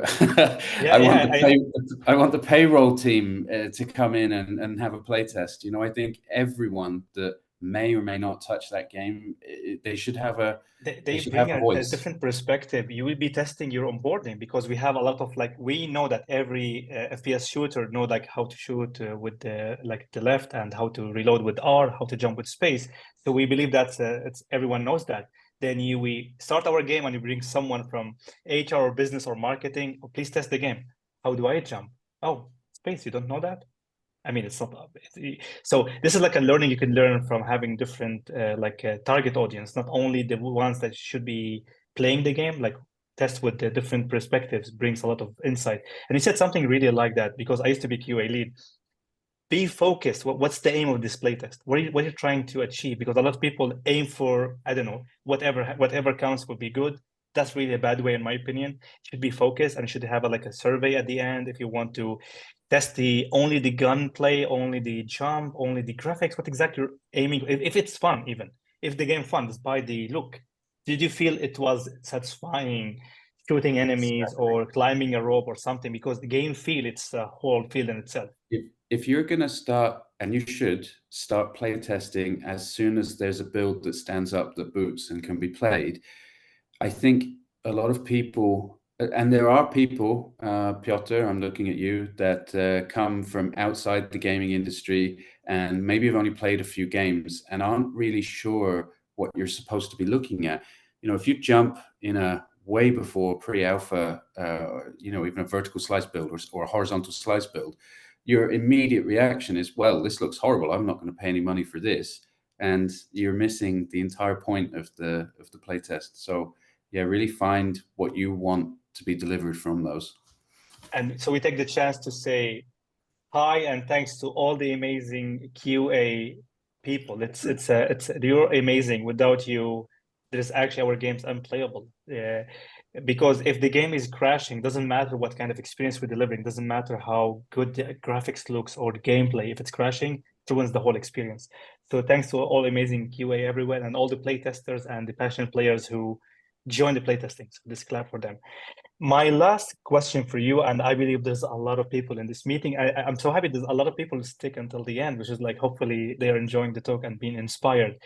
There's a lot of people would love to work for CD Projekt. Could be from Poland or different locations in the US, if they're in Boston or something. But what kind of, because right now the remote, and what kind of approach or work, like flexibility for you guys? Are you fully on site? Are you hybrid? Are you in between? Are you remote? That's different between locations. So if you can share a bit more about this. Absolutely. And I want to echo Ali as well. I'm so pleased to see so many of you still here. Listening to both of us drone on. So thank you, guys. Thank you so much. So I actually believe genuinely that CD Projekt has nailed the best approach. We can essentially, there are some caveats, choose how we work. So there are positive and negative implications to both remote or on-site or hybrid. And it's important to remember that there will always be these like hero steadfast teams that have no option to ever remote in. They've got to change servers or something, and so they require to be on site no matter what. And unfortunately, it's not something. So the nature of the craft might affect what it can. I think most people can choose, but there are always that. Those that don't. When you say choose, I mean like when you start at CD Projekt, if your role allows, because it doesn't require any physical server changing or office management or coordination, if your role allows to be like, let's say, a programmer or a producer or something. So if your role allows that, so you can choose from out of the box, like I want to be full remote or hybrid. Is that how it works? Yeah. So I'll dive into it a bit deeper. My particular journey was one of timing. So actually, I'm also coming to you from Sweden right now. I'm about five hours north of Stockholm. But I joined, as I said before, just before the pandemic, and a lot of us were thinking this was all going to blow over. We have a pint in the Winchester and wait for it all to blow over.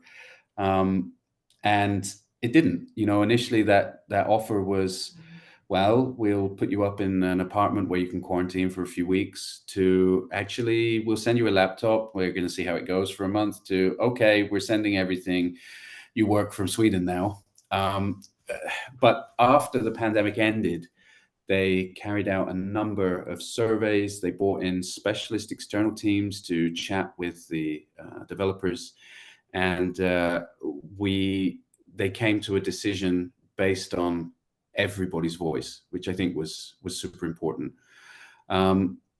So yeah, you can, if you signed up tomorrow and we're lucky to get an internship or a junior job or whatever job at CD Projekt, as long as you are within 4 hours time zone wise of Warsaw, then you can work from wherever you want.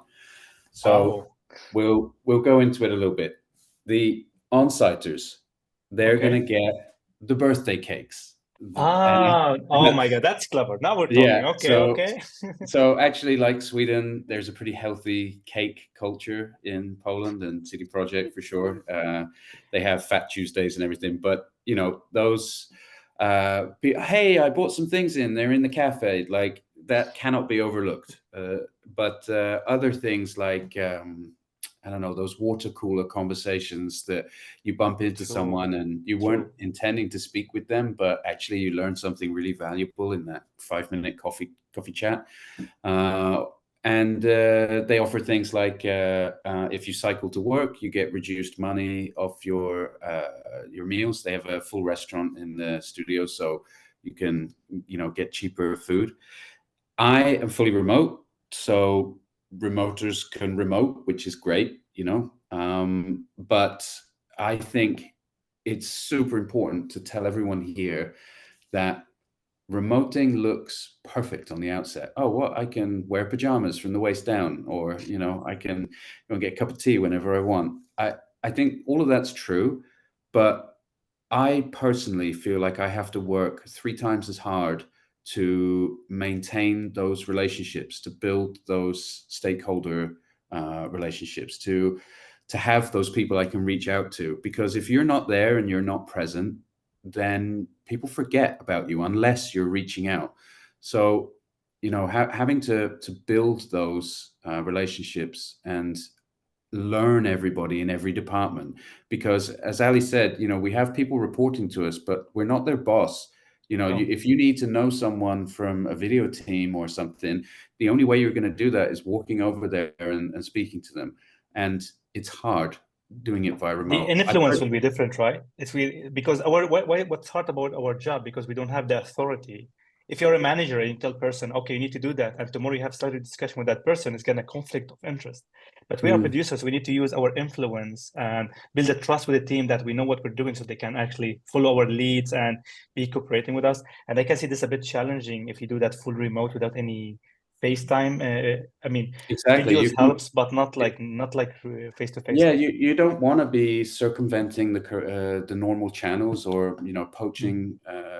As you said before, to answer one of your questions, if there's a problem with your delivery date and you suddenly need to borrow devs from other teams, you might need to go and have a 2 days conversation. But now I go to that team, hey, can you please borrow this senior can help us? Yeah, sure, let's do that.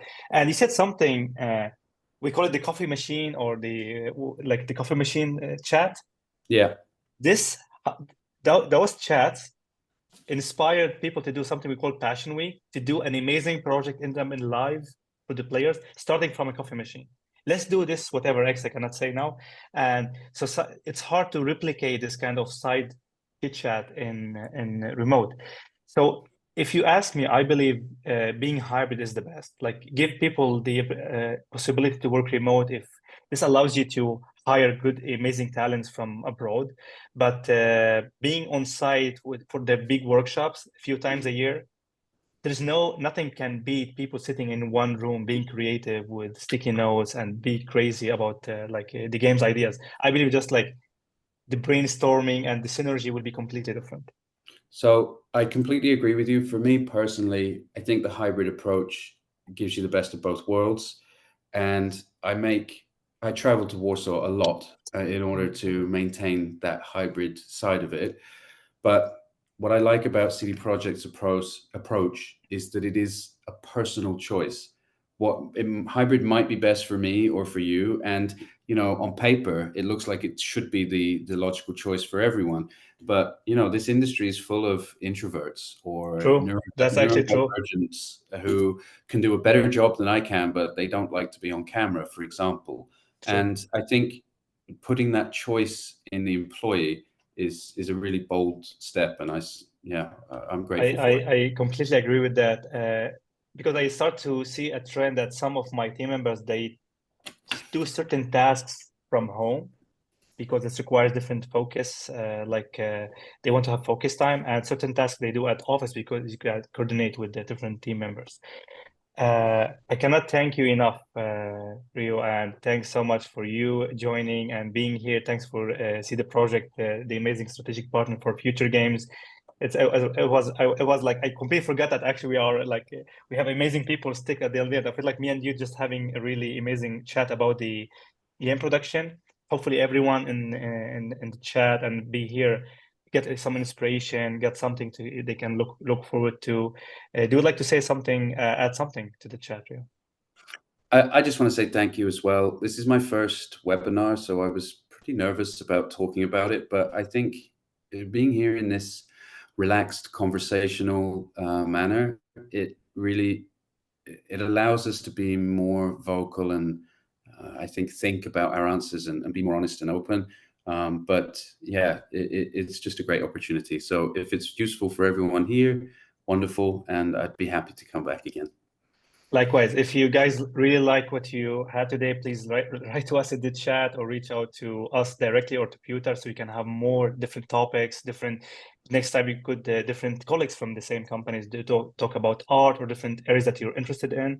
But I just want to highlight something you said, and now I know why CD Projekt to this level of success, the humbleness that you guys being doing companies they have amazing friends in, we say hi to them, Larian Studios and Remedy and a lot of amazing studio. You share that how we learn from each other, and that's something you don't often hear, especially from bigger studio.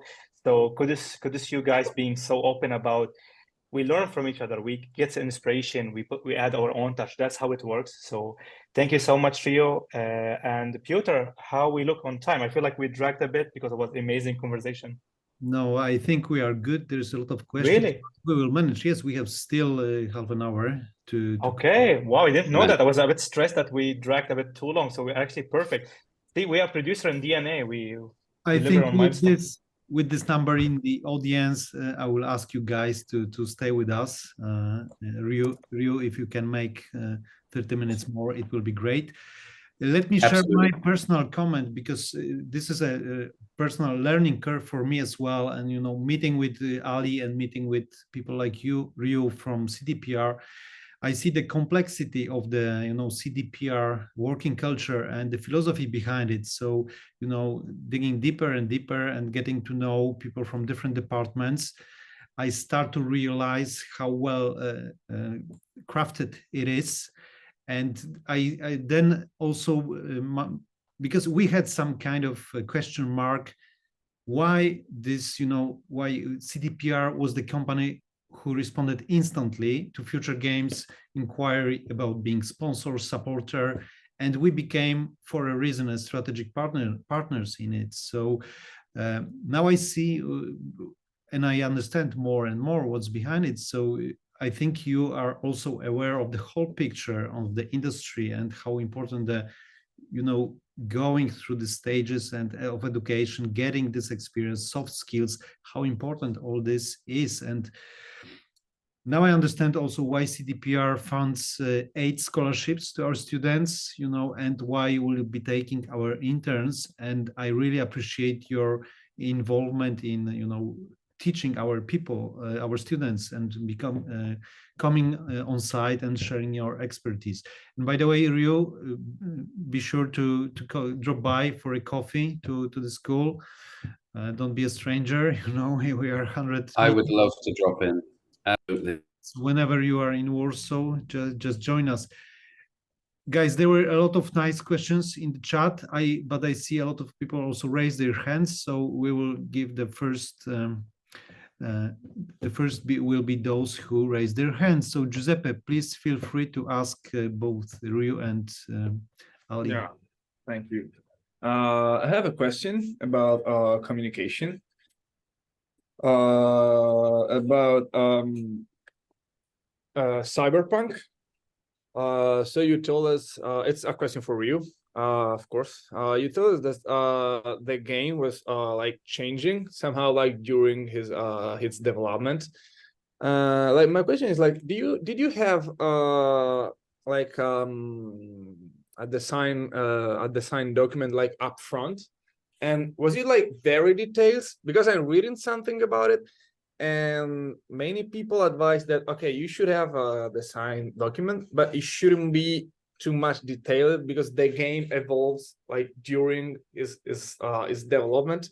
So you can't really know anything, like you can't really know everything up front, like 2 years before the release or something like that.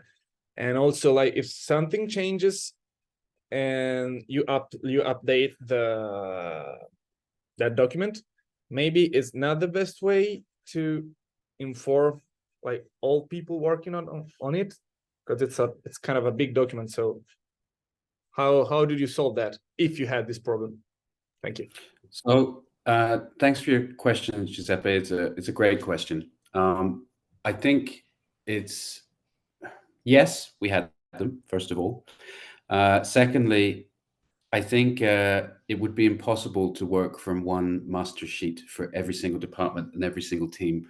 I think it's important within any production team or design team, audio team, to have their own roadmap, to have their own design documents. And our jobs as producers is putting all those pieces of the puzzle together. So really having those stakeholders and that communication, it will be several rounds of meeting with all the leads. It will be terse discussions before any changes are due to be made. And only after we are able to make those informed decisions that I was talking to you about before, it's something that we would pull the trigger on. I think, yeah, it's when you're making a game of the scale of Cyberpunk, there are so many moving parts, and to document everything and to ensure that you're informing the right people the right way. Everyone will have their own approach, but for us in production, we would have all those conversations I mentioned before, and then there would be a company-wide email to inform everyone of the changes. And then finally, an opportunity for anyone that has any questions, concerns, feedback, worries, to be able to voice those, because really until you've heard from everyone, the decision couldn't be considered final. I hope that answers your question. Yeah, thank you so much.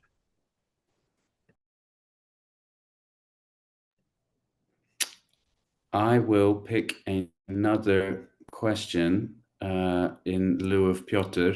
So I see hands up. I will go to Oscar Nielsen. Do you have a question for myself, Piotr, or Ali? No, let's just continue with our audience. I think they deserved to voice their questions now. That's who I saw with the hand up, Oscar Nielsen, unless it's not there anymore. I can see Badan, and he's been with his hands up for quite a while. Okay, you go. I'll leave the question selecting to you guys. Bogdan, go on. Okay, yeah, thank you. Thank you for the tips of how to get into games industry at all, like playtesting. I didn't thought about this before. The question I'm starting to have more and more after the conversation you got, after the presentation that Ali gave at the beginning, is like, I'm a Scrum Master right now, so basically I'm a agile guy, some sort of coaching and so on. And at the beginning there was a capacity of a producer, and there was stuff where I kind of connected but not fully working on. But after your discussion, basically a lot of things that you've been discussing, what you do as a producer is basically the same thing as what I'm doing as a Scrum Master. So maybe you can give some more tips on how to get into production, how to get into game industry for somebody like me. Sure. I'll give my 2 cents. Ali, I'm sure you've got some advice as well. So firstly, you're absolutely correct. I think they go hand in hand, but a Scrum Master will always have agile experience, but a producer won't necessarily have that Scrum experience and ability. So oftentimes you'll find jumping one way, but not the other. In terms of making that jump, there are so many skills that are transferable that I would follow Ali's example of look at ads for jobs. I think the scariest part of any job listing is that they fill them with a lot of important, scary sounding words that don't necessarily mean or translate to what you yourself will be doing. So the first thing I'd say is cut through some of that industry jargon and look at what skills you've done as a Scrum Master and what would definitely work in those game industry jobs. Craft that resume accordingly. For sure, one piece of advice I could give to all of you is it makes sense and it is worth the time to create a resume. It might only be a few tweaks, but a new resume for every job, not just a cover letter, a new resume for every job, because employers want to see for them. They don't care that you're great at something else. So yeah, I think look at job listings, cut through the noise, focus on what you do best and implement that in your resume. Great tips, seriously. Especially the customize your CV for the job, it really helps a lot. Sometimes you cut certain previous jobs because it's not really helping. Sometimes you need to add them because it's actually helping. Even though it was like a restaurant manager and you're applying for a managerial role at the gaming industry, you should have that because it shows that you'll be managing people before. Even though being a manager, you should be mentioned anyway, just giving an example. But if you have a Scrum Master, like Ryu said, we doesn't need to be really super good at Scrum Master. We need to be really good with Jira, but being good is just a plus. If you want to expand a bit to be more attractive to the producer role, I would say literally have a product manager role, because then you start to understand how to work with data, how to communicate, what stakeholders management means, how to build a product, how to interview users, different frameworks, how to set up objective key results, how to put the KPIs. This is the main difference between Scrum Master and producer. We the one putting the objective key results, and this is amazing TED talk about OKRs. It's just wonderful how to put an objective key result with inspiring your teammates. So I would start there, and like Ryu said, adjust your resume and read ads, and it should work really well. Okay, thank you. I think it's time for Maria to voice her question. Yes, thank you very much for your time today. I have a question for both Ryu and Ali. If it's a bit difficult to answer, that's fine. What was the most challenging problems that you've ever had to deal with in your career, and how did you solve it? And well, if you didn't like the way you solved it, like what would you do differently now with the hindsight that you have today? She knew it's a difficult. She knew it's a difficult question. I can start first, and I would love to hear Ryu's input on that as well. We are so passionate about what we're building. we are gamers. We love crafting experience and entertainment for the players because we are players. Sometimes we receive certain direction that we don't really agree with. And I really want all of you to Google that. It's called the circle of control or concern or influence. Sometimes we try to change things. It's actually outside of our control, even outside of our influence. It just way higher up took a decision, and we try to battle that because we believe it's strong. I'm a gamer. I know that players won't like that. Something like this. We put our energy on the wrong side of the spectrum instead of focusing on what we can actually change from our position. We should always raise our voice and concern, but don't put your energy in the wrong area. You will end up just being disappointed. And this applies to a lot of jobs. I don't believe we will always agree with the decisions. We agree with a lot of things. But my tip for you as well, when something is close to your circle of control or influence, and you kind of not agreeing with, I mean, this is the hardest that can happen to me, that I didn't agree with the decision being made. We usually say no. That's not enough. You should say no and why he doesn't agree with that. To make this even better, bring up an alternative solution. If you cannot do that in the meeting, go back with your leads and discuss with them, and come back with your stakeholders or executives and say, like, this idea, I don't agree with this because this and that, and this is what I suggest instead. This will increase your chances of change the decision making. Being just hard no or disagreeing and battling will be just like waste of energy. So this is the hardest things happen to me, and this is how I dealt with, and this is how I start to learn that it's not enough to say why I don't like it. I should okay, then what should we do? I should have some alternative solution if possible. Rio? So that's a great answer, and actually I have a few areas, but I will piggyback on yours. I think the area of concern and area of focus, it's a problem. I'll give you an example that, you might be the best team out of everyone that's working on the game. You might clear all your Jira, you might hit all your KPIs, you might absolutely knock it out the park. And then, because you think you're not involved with these other departments, then you clap your hands and sit back, and the game fails because it was a sinking ship. And if perhaps you had given attention and offered your help and support to other teams, then you are all fighting for the same thing. That's one extreme end of the scale. And then the opposite end of the scale is exactly what Ali said. There are times when you cannot fight for everyone. You cannot be that advocate for every team, especially if you are not the best team in the studio and you haven't completed all your Jira, and then you're trying to ask for a new feature or complain why some scope has been cut. So it's really about understanding your environment and learning how to strike that balance that makes you most effective in your role. And that's a real challenge. Everything from disconnection between leadership and middle management to teams being siloed and not speaking with each other. I think this lesson is something that's been incredibly frustrating on many different games and can be applied to all of those situations. Thank you very much. That's very insightful. Guillermo, stage is yours. Thank you. Hello, Ali. Last time I saw you in some months ago.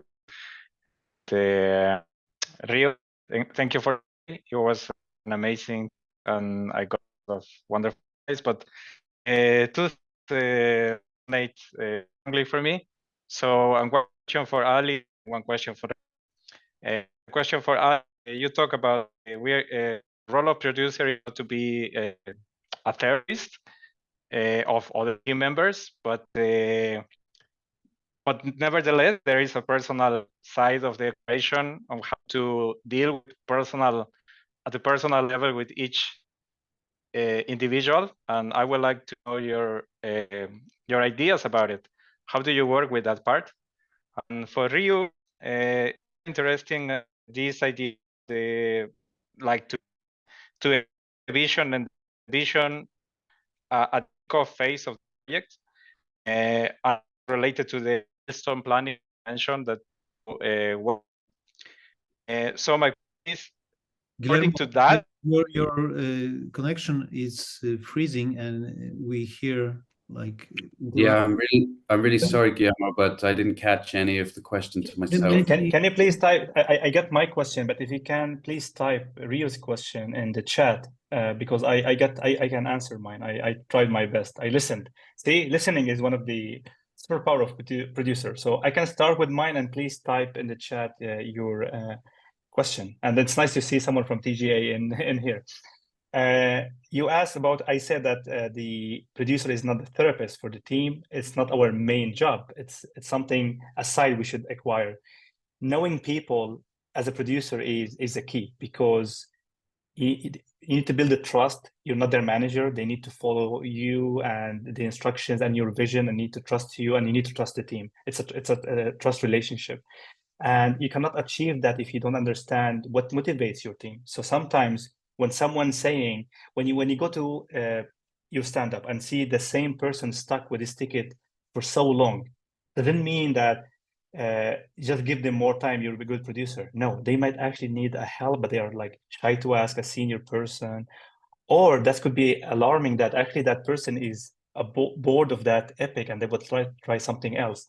And so I started to see what motivates my team. So I assign them to a different task, suits their personalities, or learning something new when possible. By doing that, you keep the team energetic, the team feels like they're learning.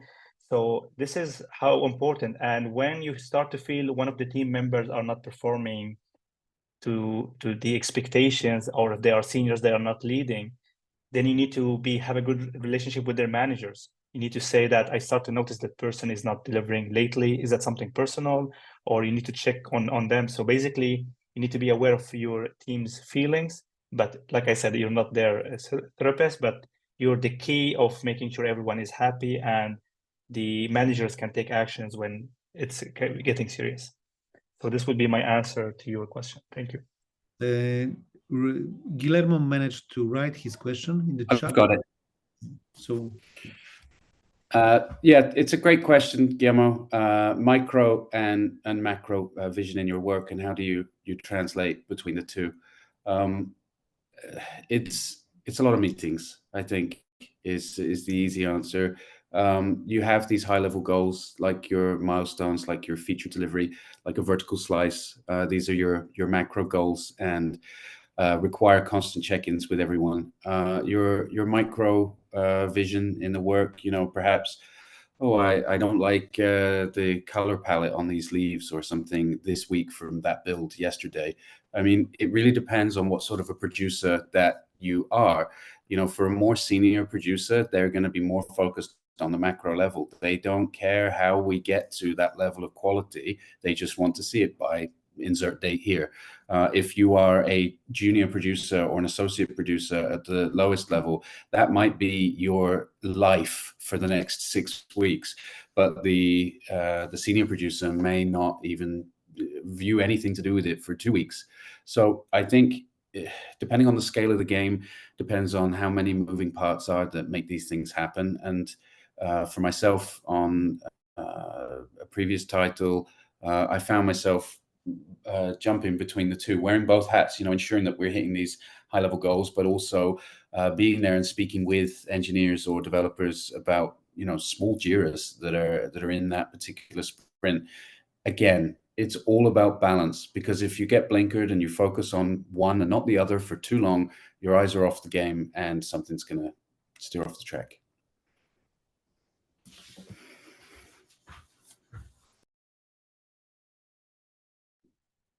Who's next? Maria, unmute yourself.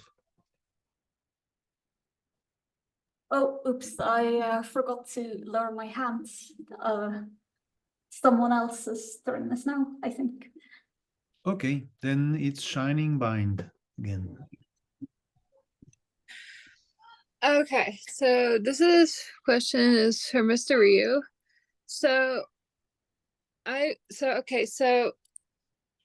As first of all, congratulations on the Game Award. So I almost said one more, sorry. I apologize. Okay, so my question for you is like when it comes to organization, because I was told by my film and media teacher, because I've done like producing and directing in film and media. And he like so I was told like when it comes to organization, like say for example, like you have a major project going on, but then next thing you know, a curveball comes in and then you have to work on something else. Like how do you what's your like output on that? Like how do you how do you balance the two of them? Like what's like on what's most important and what's like least important, or you have to find time in between? Like how do you do that? Great question. Thank you. I think it is a decision that you have to make that's driven by gathering all the information possible. If I ask the rendering guys to borrow their lead renderer for 2 weeks, they're not just going to say, sure, we don't have much on. They're going to want to know, well, why? How long will we need them? What is the likelihood that that runs over to additional time? What happens if you don't have them? Although oftentimes most people you're asking to borrow from don't care about that side. But you know, you have to build your case for taking this person, and you need to stick with it, because if you take someone that you said you're having for 2 weeks and then you have them for 4, if you're able to, when you go back to ask again, they're going to say no right off the bat. And I think your question of, you know, when a curveball comes in, if myself was asked to come in and help, actually happened relatively recently. One of my colleagues was sick for a while. So I had to step in and help out as best I could whilst maintaining my current project. And, you know, it's something that in order to do this, Ali touched on it earlier, that, you know, when you're setting up your projects, a single point of failure is a nightmare scenario. You may have someone that's producing that is the best producer on the planet, but if nobody else knows how to do what they're doing and they get hit by a bus, then you're in a world of trouble. So I think just for me, my team of producers, we have regular check-ins. We understand how these other projects are going. We have a general high-level idea of what stage of development they're at. And then if a curveball comes in, I think you pick the right person for the job. Oh, well, Adam, he actually did this on his project 2 weeks ago. He's red hot with this. Let's go with him. Or, you know, for whichever use case, it really has to be driven by data and backed up with facts, if that helps. Oh yeah, awesome. Thank you. That really helps a lot. Oscar, finally your turn. Yes, thank you. Again, I just want to say thanks. This has been an awesome talk to listen to and really inspiring. And I have 2 questions. Ali, you mentioned when you were trying to get into the industry, when you were reading books, that your eyes or that you hurt yourself. And it sort of reflected a bit on me, because when you're very passionate and say you're deep in development of a project, I ran into the issue where I worked and then I got home and I had a really hard time to almost shut off that producer brain. Like, and my question is, do you have any tips of how you could sort of maybe not stop thinking about it, but so you can almost like, yeah, get back to normal once you're not working? And the other question I have is for Ryu, and I'm wondering about at such a big company, do you use, like, when you're estimating tasks and say sprint planning and stuff, do you use velocity and burn down charts? And if Ali, a little bit more, sorry. Yeah, I can go. Cool. So actually, really good point, especially when we start working. Now, me and Ryu were working from home, so I have access to, now I can see some of the company stuff happening on my other screen. So we start to have hard time to shut down, because back in the days, you finish office, you go home, and that's it. But now, since a lot easier having your phone with Slack in it, and you see a lot of stuff while you're laying down in in the evening, you see, oh, there's something crashing, you get worried. It is really common. First of all, you need to remember, let's go back to when you want to get to the industry and you start to push yourself to limits. Remember that try to commit to something sustainable, because when you do more than that, you're actually slowing yourself. It's not, and when you overwork, you're not being more productive. There's people who call workaholic. I don't believe those people giving anyone a favor, actually. I even doubt those people are actually delivering the quality that I expected from them, because doing more doesn't mean that you're doing a good job. You should be focusing on delivering high quality work. How you can do that, there's a couple of techniques. First of all, you need to be extremely organized. When you're extremely organized, you offload your brain of remembering a lot of details. And like I said, I have my to-do list. I can recommend you a book called Building a Second Brain, where you have a to-do list and Notion, where you document a lot of things, and it'll be a lot easier for you to find whatever you're looking for. So that will offload your brain from a lot of things to remember. Oh, I forgot to say this, I forgot to do that. When you have a good to-do list, then that will help your day-to-day work. Remember that resilience. When you go home and recharge, that means you will do a way better job next day. And when you take a day off and time off, take a time off, do nothing, just relax and recharge. Resilience is important. And don't do that when you're extremely at the end of the battery. Do that when you are halfway. I've written a lot of posts about that, actually, to resilience. And this is something I've suffered from. And with experience, I start to learn, actually, I'm doing even worse job when I'm doing this, when I push the limits in an unhealthy way. So this is kind of the techniques I'm following. Remember that resilience and charging the batteries, you will be more productive and more creative and be organized. That's a great answer, Ali. And if I can, I'd like to add to that as well. Things like checking Slack on your phone after working hours is a slippery slope. You think, what? Well, I just want to know today how this went. It's not going to make a habit of it. And before you know it, your work-life balance is gone. And you're heading for burnout. And burnout is very real, especially in this industry, unless you pay close attention to putting yourself and your mental health first. Going the extra mile, everybody does it at the right time, or everybody should do it at the right time. It's not something that you should do every single day, because it's not sustainable. And if you're doing 150%, that will end in a burnout in 5 months or a year, I think managers or people around you will just begin to assume, well, this is just normal.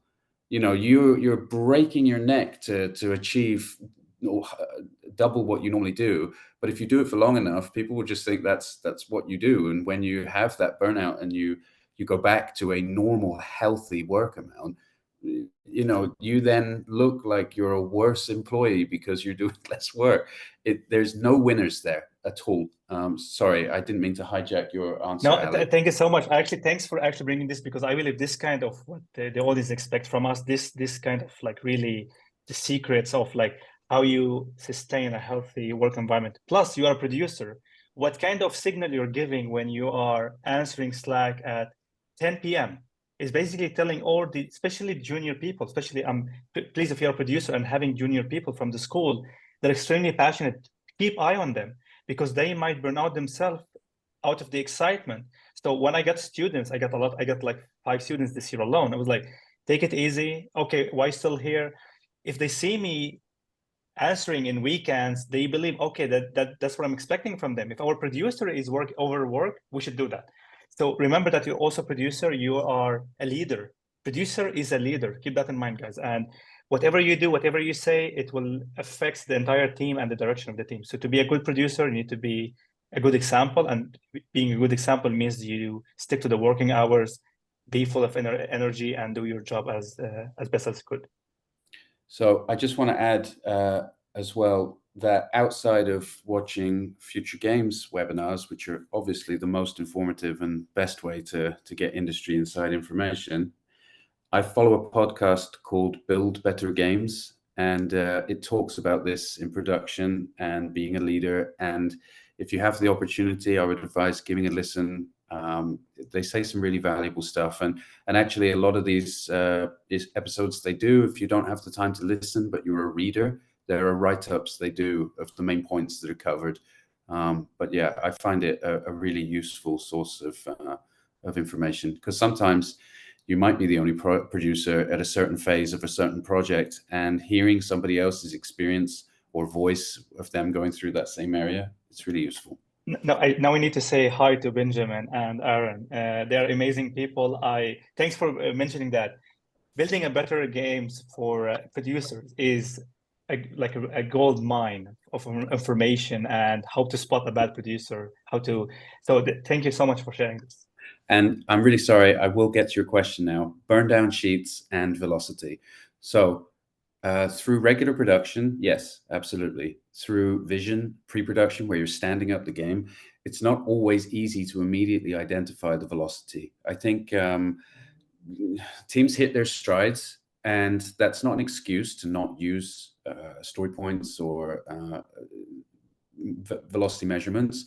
But sometimes you will have initiatives that don't run as a sprint. The initiative is closed when the item is delivered, and that will be a different approach to production, but will deliver ultimately the same results. You can look like you're failing even when you're delivering in a timely fashion in those early stages.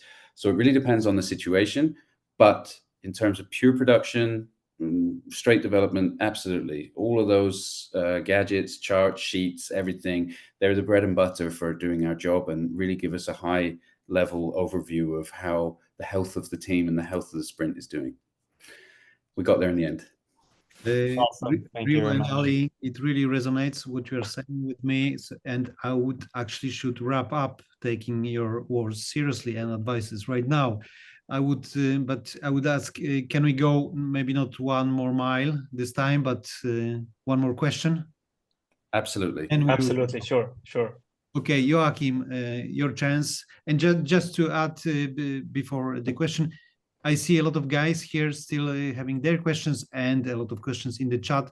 Guys, we will make another edition, and 67 people spent with us 2.5 hours. So I think it's a good sign that we are in a really area that's really interesting for many of you. So we will organize definitely another webinar in this topic.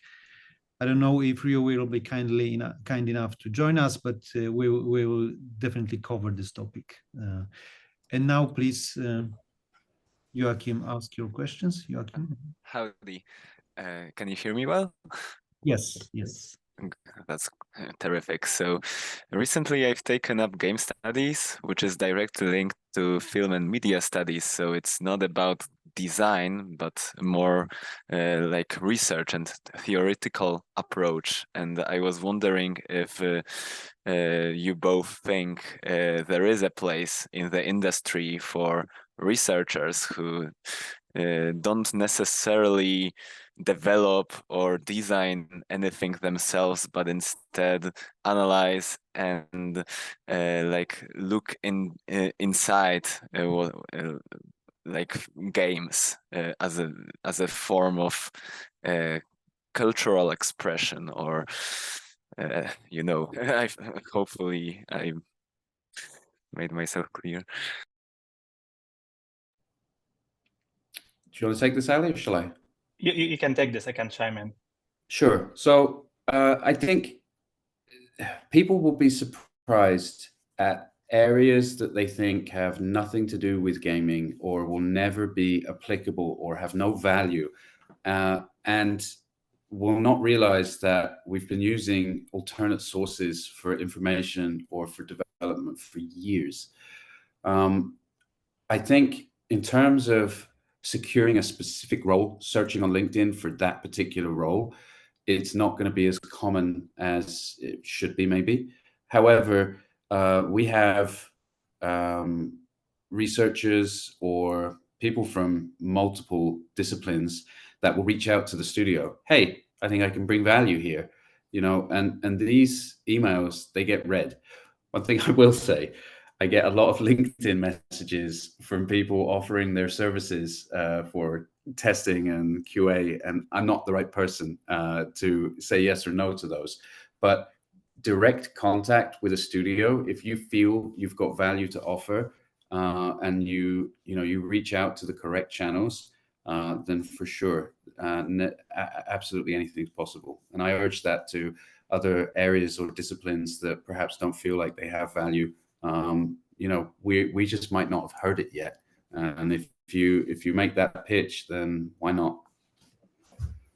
I can add to that, especially in the research side. In the UX researcher, I mean, a lot of AAA studios, they hire people with PhD in research, from university to prestigious gaming studios. Doesn't like having a research background, you could actually help with the frameworks and help with the process of how to collect data and make the best out of the data as a researcher. So I would say it's an extremely valuable skill set to have. And like Ryu suggested, reach out to studios, build your network, read job ads carefully. And if something is missing, you can build on top of your current skills, and then you can hopefully make it. But definitely researcher is super attractive to, especially the bigger ones, to be honest. Mid-size and bigger studios compared to smaller ones. That's great to hear, especially since it's more humanities instead of like mathematical or IT side of things. So it is definitely it's way related than you think. It's extremely close, seriously, because our games after all is just consumed by the players, and a lot of like how they perceive it, how fun it is, how emotional they get with certain points, what kind of feelings we want to trigger at what certain point. So it's extremely, I would say, related. Thank you once more. Guys, we will be wrapping up. I would feel bad keeping you longer, Ryu and Ali, especially that it was very intensive and informative. So thank you again for being here for us and sharing your knowledge like firsthand. Sorry, Giuseppe, leaving you without possibility to ask your question, but stay tuned with us, and I promise you we will throw another webinar in this topic in the upcoming 2-3 months. And stay tuned on our channels. I left links in the chat. This is a way we run marketing, and we want you to convince you that it's worth joining Futuregames in Warsaw. So I think we do it honestly by sharing the quality stuff. So stay tuned and have a good evening, everybody. Thank you, Ali. Thank you so much, guys. Have a good evening. Bye. Bye-bye. The same to you. Bye. Bye-bye.